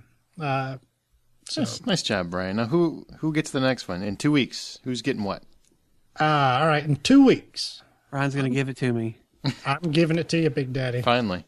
All right, Justin, I want you to recast Ghostbusters. Oh shit! Good luck, man. Oh fuck me! It's not All hard. right. It's not hard to figure out which four it's going to be. Peter Vick, Ray Stantz, Egon Spengler, and of course, Dana Barrett. Ooh. Oh, okay. So what? You can leave out the black guy. Not Winston? I see how it goes. Not Winston, or what was the fucking Rick the guy with Moranis? the small dick? Oh god. That would be the trait that you would focus on, wouldn't it? The guy that was the bad It's guy true, in this all man 80s has no movies. dick. It's Oh, true. from Die This Hard? man has no dick. Yeah, William Atherton. That's the actor was. Yeah, he I'm was. going to miss him. All I right. figure Sigourney Weaver is a little Cats bit. and dogs living together. Mass Mass hysteria. hysteria. Excellent. All right, shit. 2 weeks. You've Come back for thrown that. down the gauntlet. Fuck. Now let's go to our From the Outside In topic. Iron Man 3 signaled the official start of the summer season because summer keeps getting a little earlier and earlier. Time to talk about some of our favorite summer movies and experiences, as well as some of our worst. Basically, that time frame is May 1st through August 31st, if you guys are keeping track. So instead of, normally we'll go through best and everybody will go through one, and it just seems like it takes forever. So we're just going to, each person, just run down your best and worst list bucket. It seems like it'll flow a little easier. We can talk about them a little bit more. So let's start with Justin, because I know he loves to go first. What are your best and worst summer films / experiences, and why? Well, I can't. Star Wars, of course. I've talked about it too many times, so I'll just leave it where I left it. Spending all day last year in the theaters with my brother, watching all of the Marvel films leading up to the Avengers, was a hell of a lot of fun. I love marathon movie watching, and that was a great one to experience in the theater. Even though the bloom has fallen off the rose on the Phantom Menace, still seeing it for that very first time back in '99 was just an amazing experience. And even it's not as good as I remembered it, but my memories of how much I enjoyed it are still there. Hey, real quick, the Avengers thing, would you say it's something you would do again? Like, say fuck they make yes. Avengers 2, Absolutely. would you redo it? I think I Would might I do watch that. In a heartbeat. Iron Man 1, 2, I mean, go through those and then the new films up to Avengers 2? Mm-hmm. Or starting over with just the Phase 2 films? I would assume just the Phase 2 films, because I'm sure that's how they would do it. Fuck yes. Yeah, there's no question. I mean, I will watch all 3 Lord of the Rings extended editions in a sitting. So, I train for this. This is what I do. I'm All hearing right, this is my 80s kung fu. montage music Yeah. in the background. That's right. Get the best One of my around. superpowers. That's right. Dazed and Confused. I watched it in '93 when it came out. I went to the theaters with my cousin Melissa to go see it. And she and our relationship has really soured and gone. I wish it was what it used to be, but when I think about this movie, I think about her and just us watching it together and how much fun that was. The last one I'll mention for good experiences is Predator. This is back in '87, and me and some friends of mine and my brother we lived on a little military base. Well, not any little. I mean, it's Fort Meade up in Maryland. But me and him and some friends went to go see it. And as we were walking home, we kept talking about all the things we'd want to see in a Predator 2 and how much fun it was seeing that movie with them. So those were some really, really fun summer movie watching experiences. As far as bad ones, oh God, last year, Men in Black 3. what a fucking turd. I mean, I should have known the second one being as bad as it was, that we would do, I mean, that it couldn't be good, but the trailers fooled me. Spider-Man 3, I thought really just sucked ass. And Battlefield Earth. Oh my God, that was one of the worst movies ever made. 2000. I loved the book. I really did. I like L. Ron Hubbard's books. I've read all 10 of the Mission Earths. I read Battlefield Earth. I thoroughly enjoyed it. I couldn't wait to see it brought to the screen. And it was terrible. I mean, it fucking awful in every respect. I was just gutted. I saw that in the theater too. That was on my list. So bad. Jesus. Okay. Scotty. A couple of my best ones are more because of the experience more than the quality of the film. But when I was 8 years old, my dad took me to see Who Framed Roger Rabbit, which was verboten. Is this when you get out of the closet? Like when they let you free Pretty much. from praying? And my mom found out, and she was pissed. But it was, being 8 years old and feeling like I was getting away with something. Same thing with Men in Black. My dad took me to see that. Back in '98, I saw something about Mary in the summer, and I don't remember laughing so hard in the theater as I did when that movie came out. That was just the talk. I mean, that was the movie everybody talked about that summer. Yeah, is that hair gel? Funny. Yeah. It was so funny. I laughed. That was like one of my favorite memories in the theater because there weren't even that many people in the theater. Like we didn't see it opening night. There was a handful of people, and we were all just in stitches laughing. That was a word of the mouth movie where it just lasted for months. And I laughed almost as hard at 40-Year-Old Virgin back in 05 too. That is just some of those were just laugh out loud, fall on the floor funny, and those are the kind of experiences I like in the theater. And so those are my best. My worst, he already mentioned Battlefield Earth, but back in the same year, Mission Impossible 2, I was so disappointed because I love the original Mission Impossible. Oh, that cool hair and the slow motion motorcycle ride. And with the doves coming out and like the stunt double that Mission Impossible kicks the shit out of the first one. Oh my God. Oh, wait, man, what? You were so wrong, Wait, Justin. You were what just so happened? wrong. You're going to kill your own Iron Man 3 argument if you stick to that story. You may want to back off Mission that. Impossible 2 is better than the first one. Fuck everybody. You are insane, sir. I think it's a lot of fun. You are insane. The stunt double didn't even look like Tom Cruise on that motorcycle. He did not. It looked like a completely different person. Because it was. That's why. Well, another one back in 01, you guys know I'm a big video game fan, and Final Fantasy The Spirits Within came out, and I could not wait to see that movie. It's an animated movie about a series that I loved, and it was just a turd. It just didn't work. I liked it. Did you really? I wouldn't say it was a good film, but I liked it. This is the episode Justin decides, I'm going to be the guy that likes all the movies you fuckers hate. I did. I actually own the Blu-ray, and there are elements of A Minor Magic that were inspired directly from that film. It did have some good moments, but overall, it's just not a movie I want to watch over and over again. And they tried too hard with the whole we got to find 7 of these things like they do in every RPG back in the late '90s, early 2000s. So it just bugged me. Also, one of my favorite comedies of all time, I just never get tired of watching it, is Dumb and Dumber. And the sequel they made back in 03. Yeah, that was You want to talk about disappointments, outside of how much the characters look like the original characters from the first movie? No, just kidding. I never even saw it. Oh, it was... I want to say watch it just that one. to see... That was my favorite I was sequel. almost going to do it. I mean, the guy that plays Harry or Lloyd looks and acts just like Jim Carrey did in Dumb and Dumber. But outside of that, it's just a dumb movie. The last one I got, it's kind of a mix of best and worst, and it's more again for the experience. But I saw Day After Tomorrow. Actually, Dennis Quaid movie. Yeah. Oh, geez. Making a comeback. I saw this in Dallas just when I was down there on vacation, and we saw it on IMAX. And Call me. What's that? You didn't call me. Well, yeah, that was quite a while ago. But anyway, we saw it in IMAX here. This was back when IMAX was still becoming a big thing, and it was only in bigger cities. And it was the big, huge screen like the one we've got here in Batavia. And walked out of that theater, and it was the worst frickin' rainstorm that Dallas had in like 15 years. And we're not from town. Roland Emmerich started this. Fucker. Holy cow! We just walked out of that movie, and we're kind of like. And I couldn't see 20 feet in front of me on the road. It was the scariest experience I've ever had. So it was kind of cool. So those are mine. Brian, best and worst. I'll go last just so that if anybody takes mine, it'll be okay. All right. Golly, some of the better ones. Jurassic Park, and Independence Day for that matter, for basically the very similar reasons. They were just very kind of landmark special effects blockbusters, really. They were fantastic, both of them. To see in the theater, they were great. Yeah, and it was like each one of them kind of were watermark, so to speak. Movies where each one, when they came out, they kind of just set the bar at that wow factor. Mm-hmm. So basically anything that started out with the title Star Wars was definitely a major summer movies there. Some of the worst ones.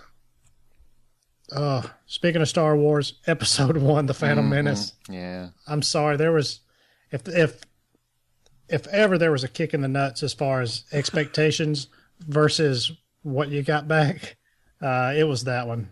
I want to jump on the Justin's mantle for a second.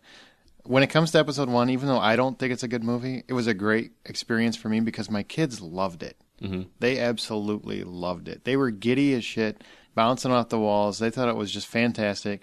So even though I didn't personally like the movie itself, I mean, I like some of the scenes and whatnot, but actually seeing it in a theater, it was a fantastic experience for me. It was for me too. Yeah.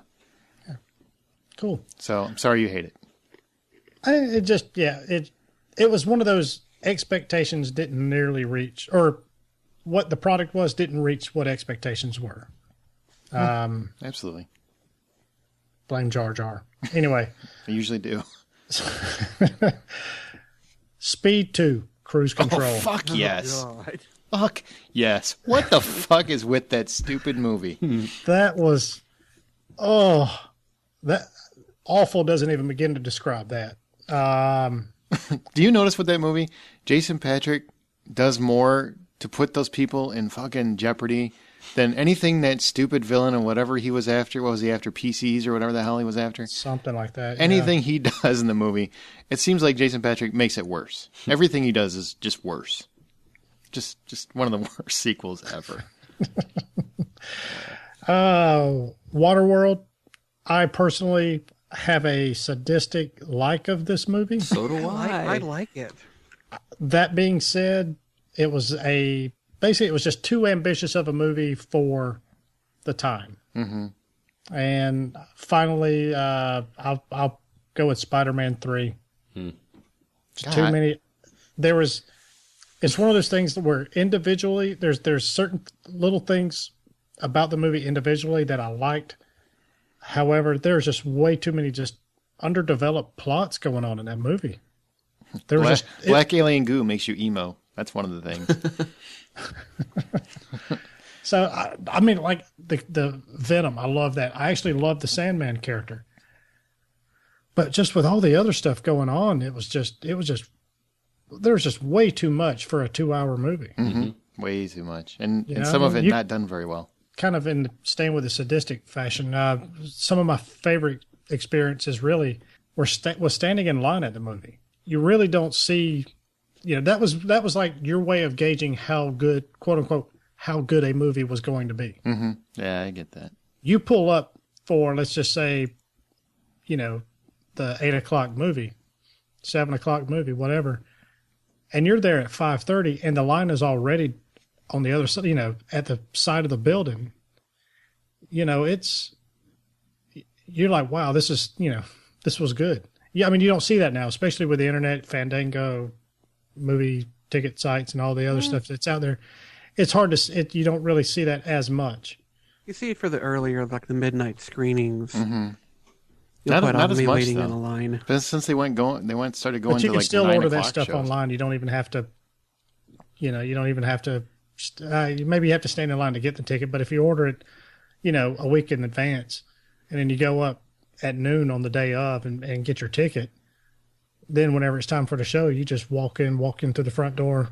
Yeah, you don't get the crazy people lined up outside with the goofy costumes anymore. Don't you miss that, I though, a do. little bit? I really do. Yeah, it depends. I don't know. It depends, because whenever I went to go see the last Batman film, I mean, the lines now aren't to get your theater ticket. The lines now are for the seating. Right, yeah. And you still, I had to get there early, I think like a couple of hours early, just to make sure that our seats were good. And when we went to go see every single Star Wars movie, episodes 3, 1, 2, and 3, those were all midnight showings, and we got there hours ahead of time and stood in the line. And those are the great ones because you get people running around with lightsabers glowing and wearing the costumes, and those can make a crappy movie like Episode 1 seem like a better experience than it was. All right. Well, my best and worst. 2 of my favorite summer movies of recent years, The Hangover.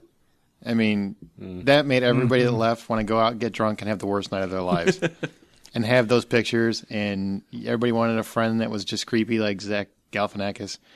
That's when I love that movie when it came out. You just want little Asian dudes jumping on you naked. Who doesn't?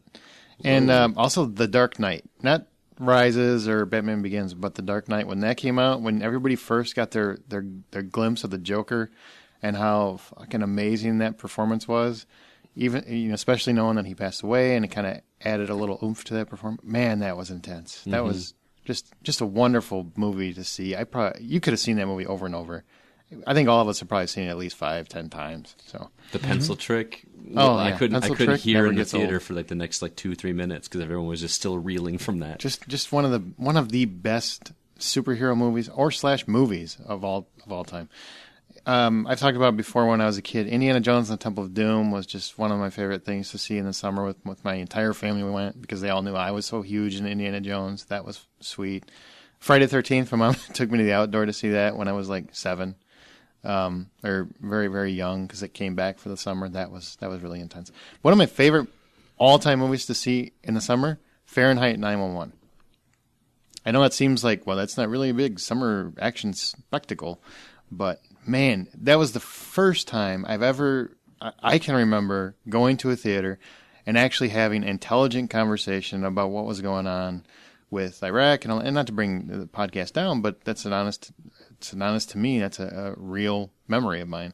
Having real conversations, intelligent conversations with people, not just because, some of that movie was overblown, but it got people talking about it where people were afraid to talk about it up until then. Mm-hmm. And I think Michael Moore, for all of his faults and how he sometimes does his filmmaking, I think he does throw his opinion a little too much into quote-unquote documentaries. But the movie itself served as a great launching pad for people to finally let it go, start talking about it, move on. I just loved that whole summer about that movie, and it was so huge. I mean, a documentary that made over $100 million, we'll probably never see that again in our lifetime. Mm-hmm. So I just loved it. And also art house movies like Winter's Bone and Hurt Locker, that they came out in the summer, surprised everybody. Every summer, usually you find that one little gem, and that's something I like to look for, that one little gem. Like this year, I think it might be Mud. I'm going to go try to see that one, and maybe something else that comes along throughout the summer. Worst? Fucking Halloween. The Rob Zombie remake. It came out on Labor Day weekend, which is the end of summer. Why not come out at Halloween? That's one I don't get. Actually, it might have been even the beginning of August. I can't remember because that fucking sucks so bad. But it's one of the worst remakes / movies / Rob Zombie movies / horror movies / it's just one of the worst things I've ever seen in my life. Just abysmal. Lady in the Water. This is what M. Night Shyamalan, Ding Dong, whatever. This is one of his fucking movies that made me hate his name. Just go away. Stop making movies. I was so disappointed. It's a stupid movie. Who okayed that shit? Fucking stupid. One you guys are probably going to give me shit for. Transformers 2. I'm with you on that. I was so fucking... As soon as the Rapping Robots came out, I'm like, done. I'm done. Love the first one. Like the third one. Hate the second one. Mm-hmm. Don't like it at all. And Green Lantern. Way too much green shit flying around. And Ryan Reynolds just didn't do it for me. I don't think it's as bad a movie so much as it was really disappointing, because I really had high hopes for that. I was looking forward to Ryan Reynolds being a superhero and what they could do based on the comic book with that, and I think they reached, and they probably just reached a little too far. Mm-hmm. So those are mine. Any of those anybody object to? You want to Transformers? Is 2? Ryan Reynolds a better supporting actor than lead actor? Yes. I don't even have to think about it. Yeah. There's one glaring omission from your list that I'm surprised you haven't mentioned. Didn't Indiana Jones come out in the summer? Well, I wouldn't put that in the worst column. I could still watch it. If you think I'm going to slam Indiana Jones, go in your best. Yeah, I said Indiana Jones and the Temple of Doom. No. Crystal Skull. That wouldn't be on one of my worst. No. I mean, I'm not happy with how he tried to Oh, rape my You childhood. said it ruined your childhood. That was a joke, Scott. It would not be in my list of one of the worst. Nor would Spider-Man 3 because there's a lot of things I do like about it, even if I don't like the movie. Well, since you're done, then I'm gonna because it needs to be mentioned. But that's Raiders of the Lost Ark. I know you mentioned Indiana Jones. I was going to mention it because I know that's your baby. I figured you were going to mention it. So I wish it was my baby. And lastly, before we wrap this up, what movie are we, each of you, looking forward to the most this summer? One movie. I know that's hard for everyone. What one movie are you most looking forward to? Scott. Star Trek, Into Darkness. Out of the whole summer, that's the number one? That is my number one. Wow, interesting. Brian? Pacific Rim. You got giant robots bigger than Godzilla monsters and Guillermo del Toro helming the movie. I mean, it's just the absolute definition of the summer popcorn blockbuster. That's fair. And Justin? Man of Steel. I was wondering if that was going to be yours. That one or Star Trek? I can't even talk about it. I'm so hoping I'm not let down. Mine is Elysium. Comes out August 9th. Matt Damon and Neil Blomkamp. I think he directs great social commentary sci-fi. I'm really looking forward to seeing what that is. What? I'm just surprised. It's like your favorite all for That's the whole because summer. you've met the guy, though. No, it's you got not. a personal attachment to it. Yeah, that's what it Don't is. you call him Neil? No, I call him N. Big N. Big N. What's up, Blom? No, I'm really What looking up, forward to Camp? that. That seems like the most original of what I'm seeing so far this year. Everything else is like a sequel or a reboot. That looks like something new, so I kind of want to see that. And what looks the worst? I'll go first. Just way if I steal anybody, you got something else. R.I.P.D. comes out July 9th. I think it looks like this year's Jonah Hex. And Men in Black 4 already. I just no desire. Scott? I actually had the same one. No desire to see that movie whatsoever. Justin? It's a CGI film epic. Oh, Every God. fucking time I see a trailer for that, it looks shittier and shittier. It's like this little turd that's rolling down a turd mountain and becomes a bigger fucking piece of shit with every rotation. I'm afraid that if I actually went to the Jesus. theater, I would just be overwhelmed by this gigantic boulder of turd. It looks like shit. Okay. And I don't know why I'm so angry about it, but I am angry. Brian? God damn. Hurry up, Brian, before he goes off on a tangent. Oh, I'm gonna have to say The Great Gatsby. Ooh. Wow. Fair enough, man. I don't like Tobey Maguire. Baz Luhrmann doesn't have a string of movies that I like.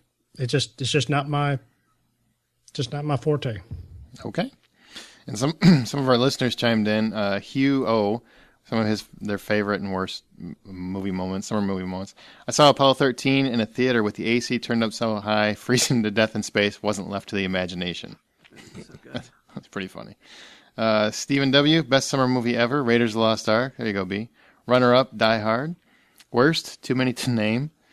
Michael H, this is going to make you guys go, uh-oh. My best summer movie memory is when I saw the first Iron Man. I absolutely loved it. My worst is when I saw Captain America.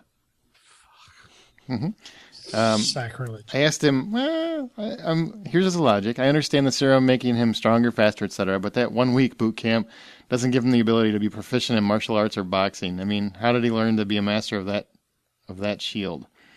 Does the serum pump the knowledge of all this stuff? It's a fair argument. I mean, if he didn't like it, he didn't like it. So He just plugged into the Matrix. I know Kung Fu. No, there are a couple of issues with that. One, he never uses any martial arts. Most of what he does is good old American fisticuffs. Second of all, he doesn't immediately come out being adept with that shield. You see him using it during the montage of their campaign across Europe. So there's no telling how long it took before he could do all those ricochets with the dang thing. Lastly, if that's your worst summer movie experience, then you need to see a lot more movies, because there is a list longer than my Johnson. Or and maybe a lot more distinguished that are worse. maybe than Captain he's America. picking better than we are. Maybe that's the logic you need to look at. No. See more movies. There's a lot worse than that. And personally, I liked Captain America, so it wouldn't be on my bad anyway. That wasn't obvious at all. Scott M. said best summer movie memory was The Goonies. Worst, which is awesome. Worst is a three-way tie. That seems like a big tie. Star Wars Episode 1, Phantom Menace, Godzilla, Batman, and Robin. How did none of us pick that? Because I've never that's seen a it. low-hanging fruit, man. That's got a turd written all over. You've never seen Batman and Robin? No, there's a reason Oh, for you're that. so lucky. You should run out. The next time you hate yourself, which is quite often according to you, you should go out and just watch Batman and Robin. Next time you're thinking about your mom and your childhood and you're praying, watch Batman and Robin. It'll be like reliving that. Is that where the Instead bat of nipples? cutting, go watch Batman. and Exactly. Robin. Instead of cutting. Is that where we got introduced to the bat nipples? Is that the one? It is. That might have come up in the third one. Did Val Kilmer's Batman have bat nips? I Not don't quite as remember. much, no. They didn't start with a definite ass shot like Batman and Robin does. This whole homoerotic opening. Now let's go to the emails. Justin? All right, well, our first one is a platinum listener, little MPT. I don't know how was he platinum and yet he's just started listening. That's just. I think that's his Twitter handle. Oh, I thought we had like a subscription service kicked in. I thought you I know. I bitches was were like, is there holding like a out on me. level? Does he pay? We got rewards now. Okay. Thanks for listening to Drink our free codes show. And shit. Platinum Tote gets bags, are we platinum gets the NPR? same as gold though. So He says, just started listening to Hollywood Outsider, and they're pretty fantastic. That's all. Quick question, have any of you seen Tokyo Gore Police? A good podcast deserves to know of good films. I've never even heard of it. I'll have to take a look at that one. yeah, and thanks for the pretty fantastic part. But we'll definitely. One of us will try to check out Tokyo Gore Police. That actually seemed. I looked it up. It looks really interesting. My brother has seen it, by the way, and he. Well, I won't tell you until I watch it. Japanophile, though. Yes, he loves Japanese flicks. Scott. We've got an email. I don't have a name, but we'll call him J-Rock. Mm-hmm. He said, saddest death ever, spoiler, the little girl in Grave of the Fireflies from 1988.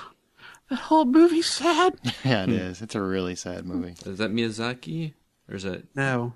I don't remember who it is, but I see where you're going. It's I just don't think wrong. I've even seen that. Ever heard of You it? should It was one of my go watch picks for a flashback a long time ago. It was. That's why I watched it after that, actually. Mm-hmm. You're welcome. Thank you. Brian. All right, this one's from Ashley. So the movie this week was great. It's Pulp Fiction. You're welcome. Also, shut up. Also, Brian, I so agree with you on animal deaths in film being harder to handle than human deaths. So weird, but I had to walk out of the theater in the most recent Planet of the Apes just because of the animal cruelty perpetrated by Mr. Draco Malfoy. I don't blame you. She says, I still haven't seen the entire movie, and don't get me started about the documentary African Cats. Wept the entire time in the theater. Side note, I personally saw that too. Luckily, I saw that at the house, and it is very Your shame is... Yeah, cried in shame. Yep. It was Private. hidden until I just announced it over the interwebs. So anyway, she said, I wept the entire time in the theater. There was only one human death that has ever gotten me that much, and it was John Coffey in The Green Mile. Totally forgot about that one. Oh, yeah. That Me one too. gets me every time, too. I have never cried that hard in my life and can't figure out why that death hit me so hard. Wow. And I just, on another side note, I just got to say, Ashley is sending more emails and stuff addressed to me lately than Justin. I know. I feel like my fan is drifting. That's right. And she's drifting the right way. God. We've also got a tweet from Tom B. He says, unrelated, but regarding movies on Netflix, consider small release titles like Sleepwalk With Me. Movies that don't get wide releases and aren't stocked in stores and instead launch on Netflix on day one. Thanks there, Tom. That was a movie I did for my flashback. I would like to see, I think you're going to start seeing more of that. I think Netflix is getting more aggressive with indie titles as opposed to big budget ones. And there's a lot of gems in there, too. There really Yeah, is. there's a few. I don't know about a lot anymore, but we keep losing titles, so. And you got Yeah. another one? Oh, and I've also got one from Mike B. He says the clip was Jules in Pulp Fiction. Mother effer. Did you just censor yourself on an explicit podcast? Yes, I did. Awesome. It's Yeah. motherfucker. Thank you. He has some of the best lines in a film of all time. He's trying to be a teacher, Justin. He doesn't want to lose his license before he gets it. Do they speak what? Where you come from? And Say what? One more time. I got one from Scott M. He was debunking a little bit of my Iron Man 3 review that I wrote up after seeing it. He says, after reading Aaron's review of Iron Man 3, I feel compelled to write in with a mini review myself. I have edited it for time. Not because I disagree with the totality of the published review, but because I have a different take on a few of the complaints leveled at the film. First, let me say that I agree with 95% of Aaron's review, which is right on. That's the way it should be. You're about 5% off. Even though we may not see eye to eye on politics, I do typically agree with his reviews, and Iron Man 3 is no exception. Number one, the lethal weapon moment. There's no spoilers, I already checked that. The lethal weapon moment. Aaron feels there's a certain part of the film that feels like Riggs and Murtaugh from Lethal Weapon could have come in, ambling out at any moment and fit right in. He is correct in that. Of course I am. But I don't think that's a bad thing. It added a nice buddy cop element that was different and fun and fit the characters' personalities perfectly. I would just agree to disagree. I thought it was a little out of context, out of place for me. The gunplay, this movie easily had the most gunplay and the highest body count of any Marvel movie to date. There's a reason for it when it happens. It's not wedged in and it makes sense. Plus, there's only so many repulsor blasts I can handle. It's nice to see some real weapons injected. I also like the attention paid to Tony's newfound anxiety issues. It's nice to see those issues being handled in somewhat realistic and sensitive ways. I agree. Movies are handling that a lot smarter than they have in previous. It's not just people are crazy or people are losing it. Now they're actually handling it tactfully. I respect that. I love the witty dialogue and the fun action. It could have stood to be trimmed a little more, but it never felt bloated or overly long like The Dark Knight Rises. Easily a solid 8.75 out of 10. People just keep throwing that extra quarter, 10 cents, something. Thanks, Scott. And he actually added a couple other points we'll bring up within Spoilercast. So where you can find us, normally you stay through the credits, you get some outtakes. This is where the main episode ends. If you want to hear the Spoilercast, continue on. Go to thehollywoodoutsider.com for more web episodes. We did get a mention from Katie, who said that she really enjoyed the After Hours podcast. So thanks for that, Katie. You can also find us on Twitter, H_outsider, Facebook.com/thehollywoodoutsider. Leave us a message or text us at 818-81-I'm-a-ho. Or email us at feedback@thehollywoodoutsider.com. You can listen and subscribe for free on iTunes. We don't charge. But if you could review, that would be fantastic. Listen on your Stitcher Radio app or through our RSS feed, as well as RockfordCollegeRadio.com Thursdays from 4 to 6. Thanks to you guys. Brian, thanks for coming. Yep. We're going to hear more from these bitches in a minute. So, Justin McCumber. Howdy ho. Wow. Could you be more dramatic? Sorry. Well, I have a feeling there's going to be some dramatics coming up, so I figured I'd save it. And Scotty Clark. Pleasure as always, man. All right. Well, remember, stick around if you want to hear the Iron Man spoiler cast. If you don't, then the episode is officially over. Next time you go to a theater, buy popcorn. Benedict Cumberbatch. Fucking doucheberry. All right. Now, this is the spoiler cast for Iron Man 3. If you have not seen it or do not want to be spoiled, do not listen any further. I have warned you. Please do not complain now. We're going to talk about a couple of the points we couldn't talk about in the review, which were, number one, Tony's finding himself. Anybody bothered by it, or you thought it was really cool? Let's just bottom out with that. I thought it was really fun. I mean, finally, you get to see more of the guy and how he's dealing with everything. And the dialogue was witty and interesting. His relationships with the different characters all had their own kind of, I wouldn't say unique, but different spins to them. I liked... You really finally felt his love for Pepper Potts. Mm-hmm. I didn't get enough of that in the first couple of films. It wasn't really until their one scene together in the Avengers that I really started to feel like, yeah, these are two people who honestly care about each other. And in this movie, I felt like I got more of that. But him having to rely on himself and not having his money and every new bit of technology at his disposal was interesting to see, and it made it for a more interesting film instead of just a rehash of what we've already seen. I agree with that. I think he's just... The Pepper Potts thing, I think it really didn't kick in as their relationship until the end of the second movie, so it would make sense that it wasn't there before, but they definitely alluded to it. I felt they had a lot of flirts on the first story. I felt... Sorry. We're making you tired? Yes. Well, I guess the biggest thing that we need to cover real quick, if we're going to talk about spoilers, you have to talk about this. The fucking Mandarin. Now this is The Mander who? the Mandarin. I went with a couple friends that were fans of the comic. They had they didn't leave very happy, put it that way. If you're familiar with the comics, I guess, and I don't know the Mandarin very well, but I guess he has 9 magic rings or something. 10. And, they give him magical power. 10 rings? Okay, they give him magical powers. And apparently the look of him was very similar. But they changed a little bit of they totally, I'll give him credit, man. That was a fucking ballsy approach. To make the Mandarin be this ridiculous actor. My name is Trevor. My name is Trevor. I've been hired by Guy Pearce's character to pretend like I'm a massive terrorist. What did you guys think about that twist? I mean, did it piss you off? Because you guys are both comic book fans, so I know Justin's familiar with the Mandarin. I don't know about you, Brian, but what did you guys think? Yeah, somewhat. I mean, I loved it. I thought it was I kind of thought it was brilliant. Yeah. And especially the way it's marketed, it looks like he's the villain. You barely even see Guy Pearce in the trailers. And I didn't even know he was a villain till the movie until I went and saw it. I didn't know what his role was. Mm-hmm. Yeah, I mean, it was almost. I kind of thought he might be more of like Jim Carrey's the Riddler in the Batman movies. Mm-hmm. Where he's kind of a sub character, but still kind of on the bad side of the fence. But turns out, I mean, he's actually the bad guy. So, yeah, I just really thought that was a good twist. I was a little skeptical on how they were going to make this magical kind of aspect of it when the main theme of the hero is technology, so to speak. So, yeah, I don't know. Like I said, I just thought it was great. I thought it was a great twist. I don't know, Justin. Justin, you know the character really well. Did that bother you at all? Didn't bother me at all. I mean, these films are an entirely different animal from the comic books. I try not to put any of the comics history and mythology. It does not have to be applied to these movies.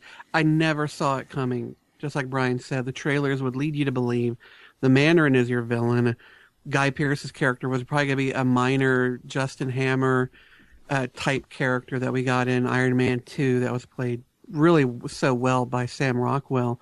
And come to find out, it's just the opposite. The Mandarin's just a puppet, a fake, a dodge, a red herring brought up to give the world a focus while he's behind the scenes really getting all this shit done. So I never saw it coming. I love to be surprised.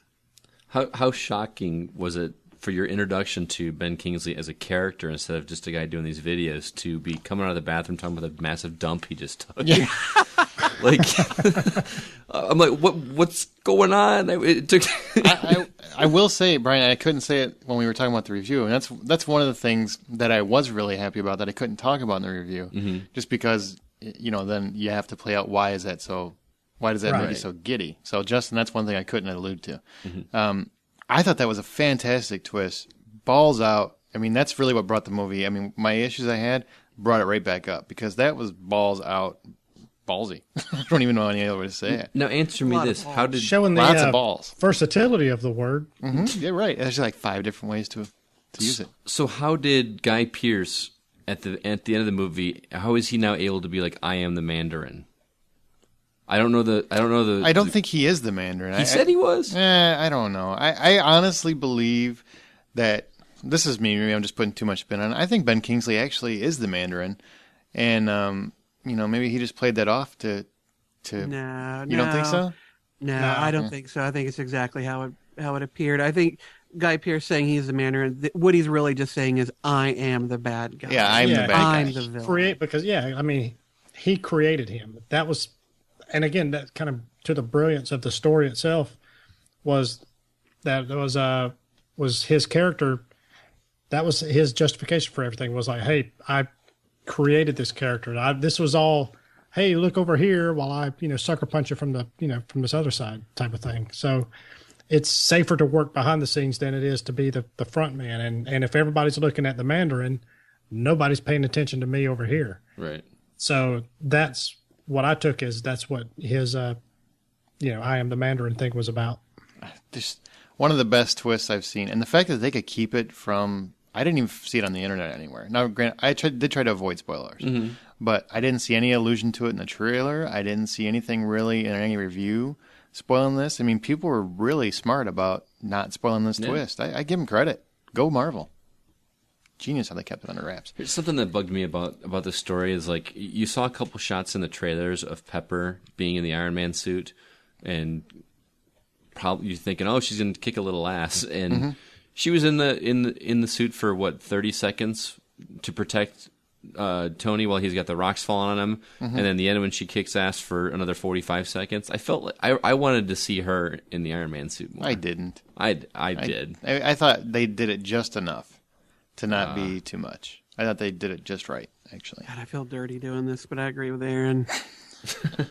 Ugh. It makes it better when it's little bits. I mean, if you get too much of it, then it's going to be, well, seriously, I came to see Robert Downey Jr. in the Iron Suit, and which I would get to. I think they did just enough to give Paltrow a little fun and a little more to play with, and they did it right. Pepper's always best when it's used sparingly. Nice. Wow. The writer comes Speaking out. of which.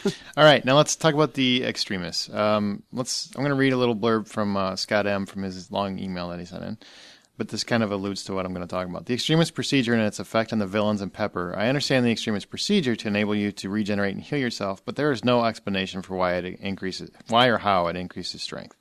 And not only that, this effect seems kind of random. Sometimes they're strong, sometimes they're not, and there's no clear explanation of what will kill them. Apparently, the only way you can kill them is remove their heart. What do you think which you would think would be accomplished by blowing someone up? But I digress.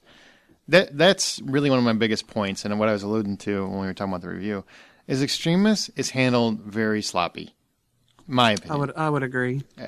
You don't know what the fuck it really is, how you get it. I mean, how is Pepper going to get it out of her? I'm lost to some degree, and I don't think it should have been like that. It should have been a little bit smarter. What do you guys feel about it? Yeah, I would agree. I think it was almost like they used it. Okay, we want to use it in this way for this scene because it works for this fight, or it works setting up this something else here. But there was no real consistency with it, so it wasn't as much of a distraction for me as apparently for others. But whatever. I'm fine. This is one of those things where, as a sci-fi fan, I kind of like that I'm left to come up with some of my own logic for, because in a movie like this, when you bring in an element like Extremis, they could so easily have stopped the film to give you a little exposition about what it is and what it means and how it does what it does and blah blah blah. And if they do that, then you've got a bunch of people who are like, oh, that slowed the movie down. We didn't need all that. Just move on. So it's kind of, you can't win no matter what you do. So if you're going to err on the side of, well, the audience is smart, they'll figure it out on their own or they'll let it go, but we're not going to slow things down to go through the machinations of it. I like that I had to kind of come up with my own understanding of it. And they show in the movie that obviously it has regenerative properties. And then they go through a couple of times of talking about people who take too much of the Extremis and overdose. And when they overdose, their whole body gets consumed by this energy. So to me, what that says is that the people who take this Extremis, some of them take more of it than others. And those who take more of it, they're given more strength and more ability to do the whole heat thing that they do. How do they do it? I don't know. You could come up with half a dozen science fiction-y reasons for it, but just those who are the lieutenants are those who have been shown to handle the Extremis injections, whereas those who can't handle it, well, they obviously kind of get handled explosively, if you will. But it let me kind of create my own instead of stopping everything, and I kind of like that, but I could see why some might find that off-putting or lazy. Or sloppy, as you said. Is that explained better in the comics? In the comics, it's actually like a nanotech kind of thing, and they really give it more of a biological spin.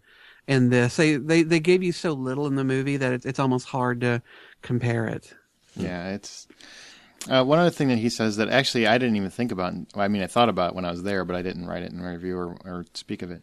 And speaking of the Iron Man suits, this is the last thing I'll mention from him. Speaking of the Iron Man suits, another issue is how it seems anyone that climbs into one automatically knows how to use it. How do they control the suit with the president in it and get it to fly him to their location? It makes no sense that Tony wouldn't have implemented fail-safes and that Jarvis, who is the operating system in the suit, would cooperate with the bad guys. That's an excellent fucking point. Mm-hmm. Well, it's actually not, and I'll tell you why.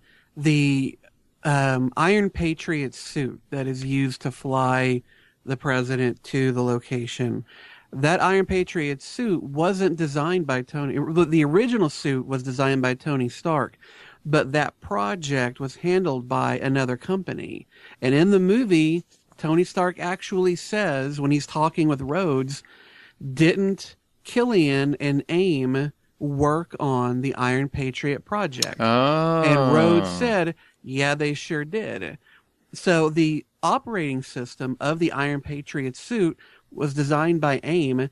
That's why they can control it, and that's why they were able to have it do what they wanted it to do. Look at the McCumber bringing the pain. Nice job. So, sorry, I guess you were wrong about that. But I still thought it was a valid point until he just fucking smacked you. I didn't hear that line. Excellent. Well, okay. Now, when you get to the... What did you think about Pepper Potts getting the extremist? Do you think that was a little much? Because actually, when she almost died, I'm like, yes, you're going to kill a major fucking character? And then you bitched out, just like every movie does. Thank No, you. he'd already gone through too much fucking trauma. Fuck that, dude. Every single time this happens in a movie, they almost always bitch out. Almost always bitch out. And I think this is a total cop-out. Absolutely. I thought I was surprised by it. I was surprised that whenever she fell, because everything was moving so fast, there was no dramatic build-up that really tells you, all right, in the next minute she's going to let go and fall to her death. It was fairly quick, and it caught me off guard, and I'm like, oh my god, she's fucking dead. Yeah. Yeah, and I agree with you. I felt it was a little bit of a cop-out. I don't know. I guess I see it really a couple of different ways, though. I mean, and if she's always just the assistant, then she's basically no better than Kirsten Dunst, her role in Spider-Man. I mean, she's just always the one who kind of gets in trouble or pops in every now and then, that kind of stuff. So I don't know. I like seeing her that involved in it, to where she dies or almost dies, did die, came back, whatever the case was. I just think that was such a cliche moment. And Scott, you feel the same way. I really did. Because when she fell, I was like, no way, they really actually did it. I'm like, this just went a really cool direction that I wasn't expecting. Mm-hmm. And then she just pops up and, oh, I'm alive and I'm going to kick ass. Well, I like that, seeing her kick ass. I really thought they killed her off. No, you guys are. If you really thought they were going to kill off Pepper Potts after everything Tony Stark had to get through to get to that ending. Well, in the comic books, he's got. So all three of us are stupid because we thought they copped out. That would be a great trigger to kick him off into binge drinking and then eventually alcohol. Absolutely, it was a perfect. Yeah, well, now you're wrong. Now. I'm not saying you're wrong. I'm just saying the guy already got drugged through the ringer. I knew there was no way in hell they were going to go ahead and top all of that with the cherry of her being killed. I didn't think they were never once either. did I think she. I didn't dead. think they were either. But if they would have, this would have went up probably 1.5 points just for the balls out audacity of doing it, because that would have been different and not a cliche. Nah, because then the film would have ended on such a fucking dour note. That would have been a depressing way. You mean like Empire Strikes Back did? Yeah, like Empire Strikes Back, one of the greatest films of all time, did. Oh, that's a completely different style of film. Okay. This is not the middle part in a trilogy. I see. Well, and at least the ending of Return of Empire Strikes Back had an uplifting ending with Han, or with Luke and Leia standing side by side, Chewie and Lando taking off, there was still this idea that they were going to save Han. Han was not gone completely. There was still a fight to be had. They had a new hope.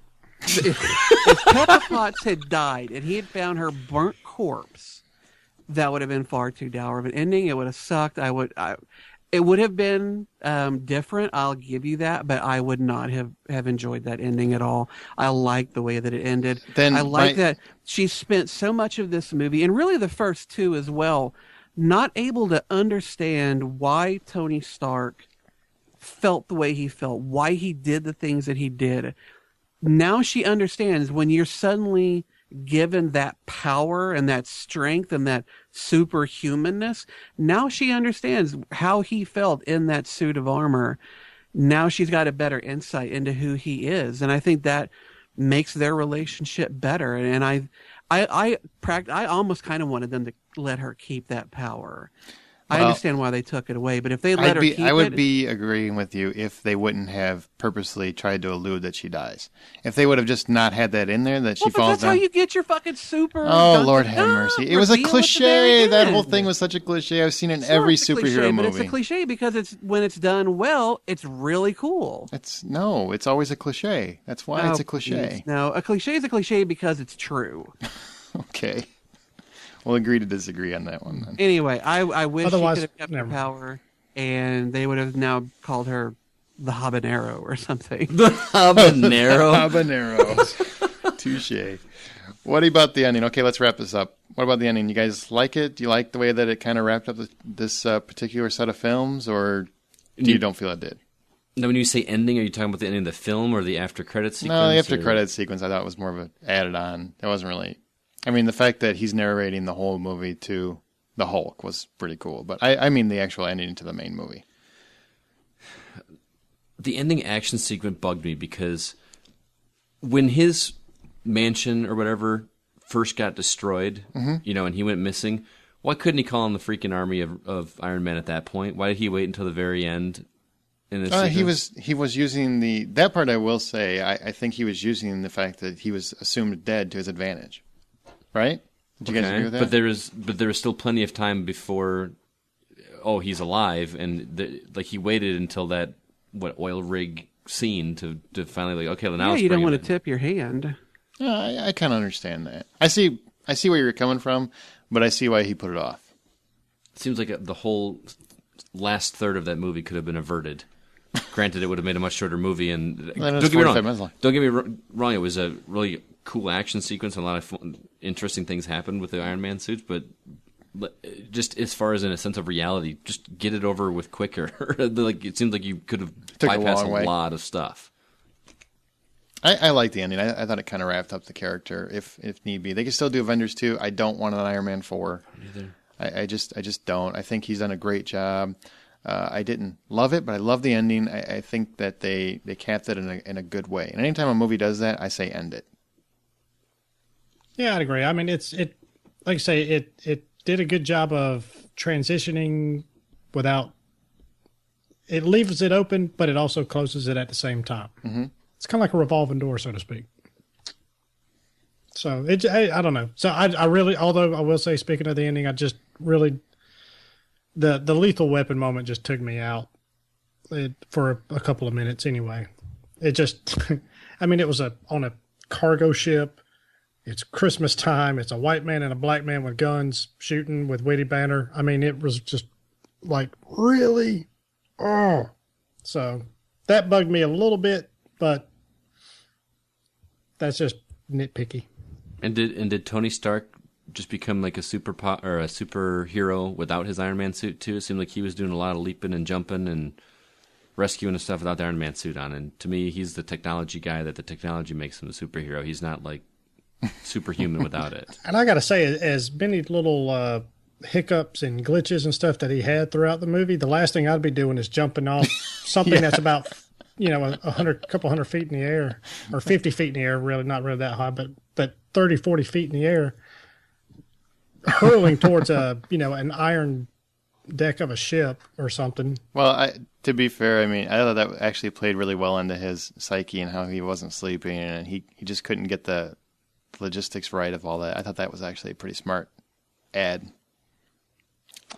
I like that they destroyed all the iron suits, all the endless variations that he had built since New York. The problem with something like an Iron Man suit of armor is that it can make one person really powerful, but what do you do then when you've got 100 of those suits?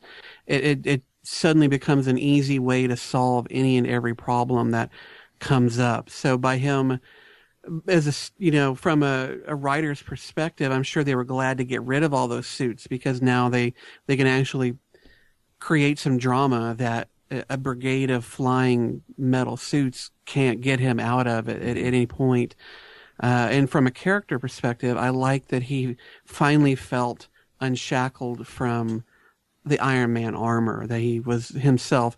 It'll be strange to see him in Avengers 2 without that glowing circle on his chest, but he'll still have a suit of armor and he'll still be brilliant. So it's still Iron Man, just going to be a little different. And it's good to see characters have an arc, and end at the ending different than they were at the beginning. If you're static the whole way through, then what was the point of it? An arc or an arc reactor? Oh, wow. What a perfect way to end it. Okay, guys. Well, hold on. Okay. One last thing. Oh. What did you guys think? What did you guys think of the kid? Oh, he was really good. Yeah. I liked him. Yeah, And that was kind of what I meant by the little sidekick thing. Yeah. Earlier was I liked him. I liked the fact that he didn't take any shit from him, and he called out Tony on on his bullshit. Mm-hmm. I really liked the ad. I thought he played off him very well. I think Downey Stop being can play a pussy. off anybody. Yeah, stop being a pussy. Man up. My father left me. Stop being a pussy. Yeah, that was very well done. Scott, But did you like the kid? He wasn't too cutesy either. Yeah, he wasn't. So I couldn't figure out why Tony was just being a dick to him like the whole time, though. I'm telling you, I'm almost positive that Shane Black wrote this entire script based on he wanted a Kiss Kiss Bang Bang sequel. Because he's Last Action Hero sequel. No, Kiss Kiss Bang Bang. Because Robert Downey Jr. is playing the same character that is more that movie than it is Iron Man for a large portion of it. Yeah. I was just waiting for some F-bombs and Gay Perry to show up. if Gay Perry showed up, I would have laughed and then probably walked out. I would have applauded and then walked away. And then go, this is fucked up. All Guy right. Pearce came close. He did. He did. All right, guys. Well, thanks. I hope you enjoyed the spoiler cast. I know it's been a long podcast, so we're going to wrap things up. You got anything you want to email us, be sure to do so, or send us a text, because we can text come as email. So do that to 818-81-AMAHO. Thanks for everybody coming, and go see Iron Man 3.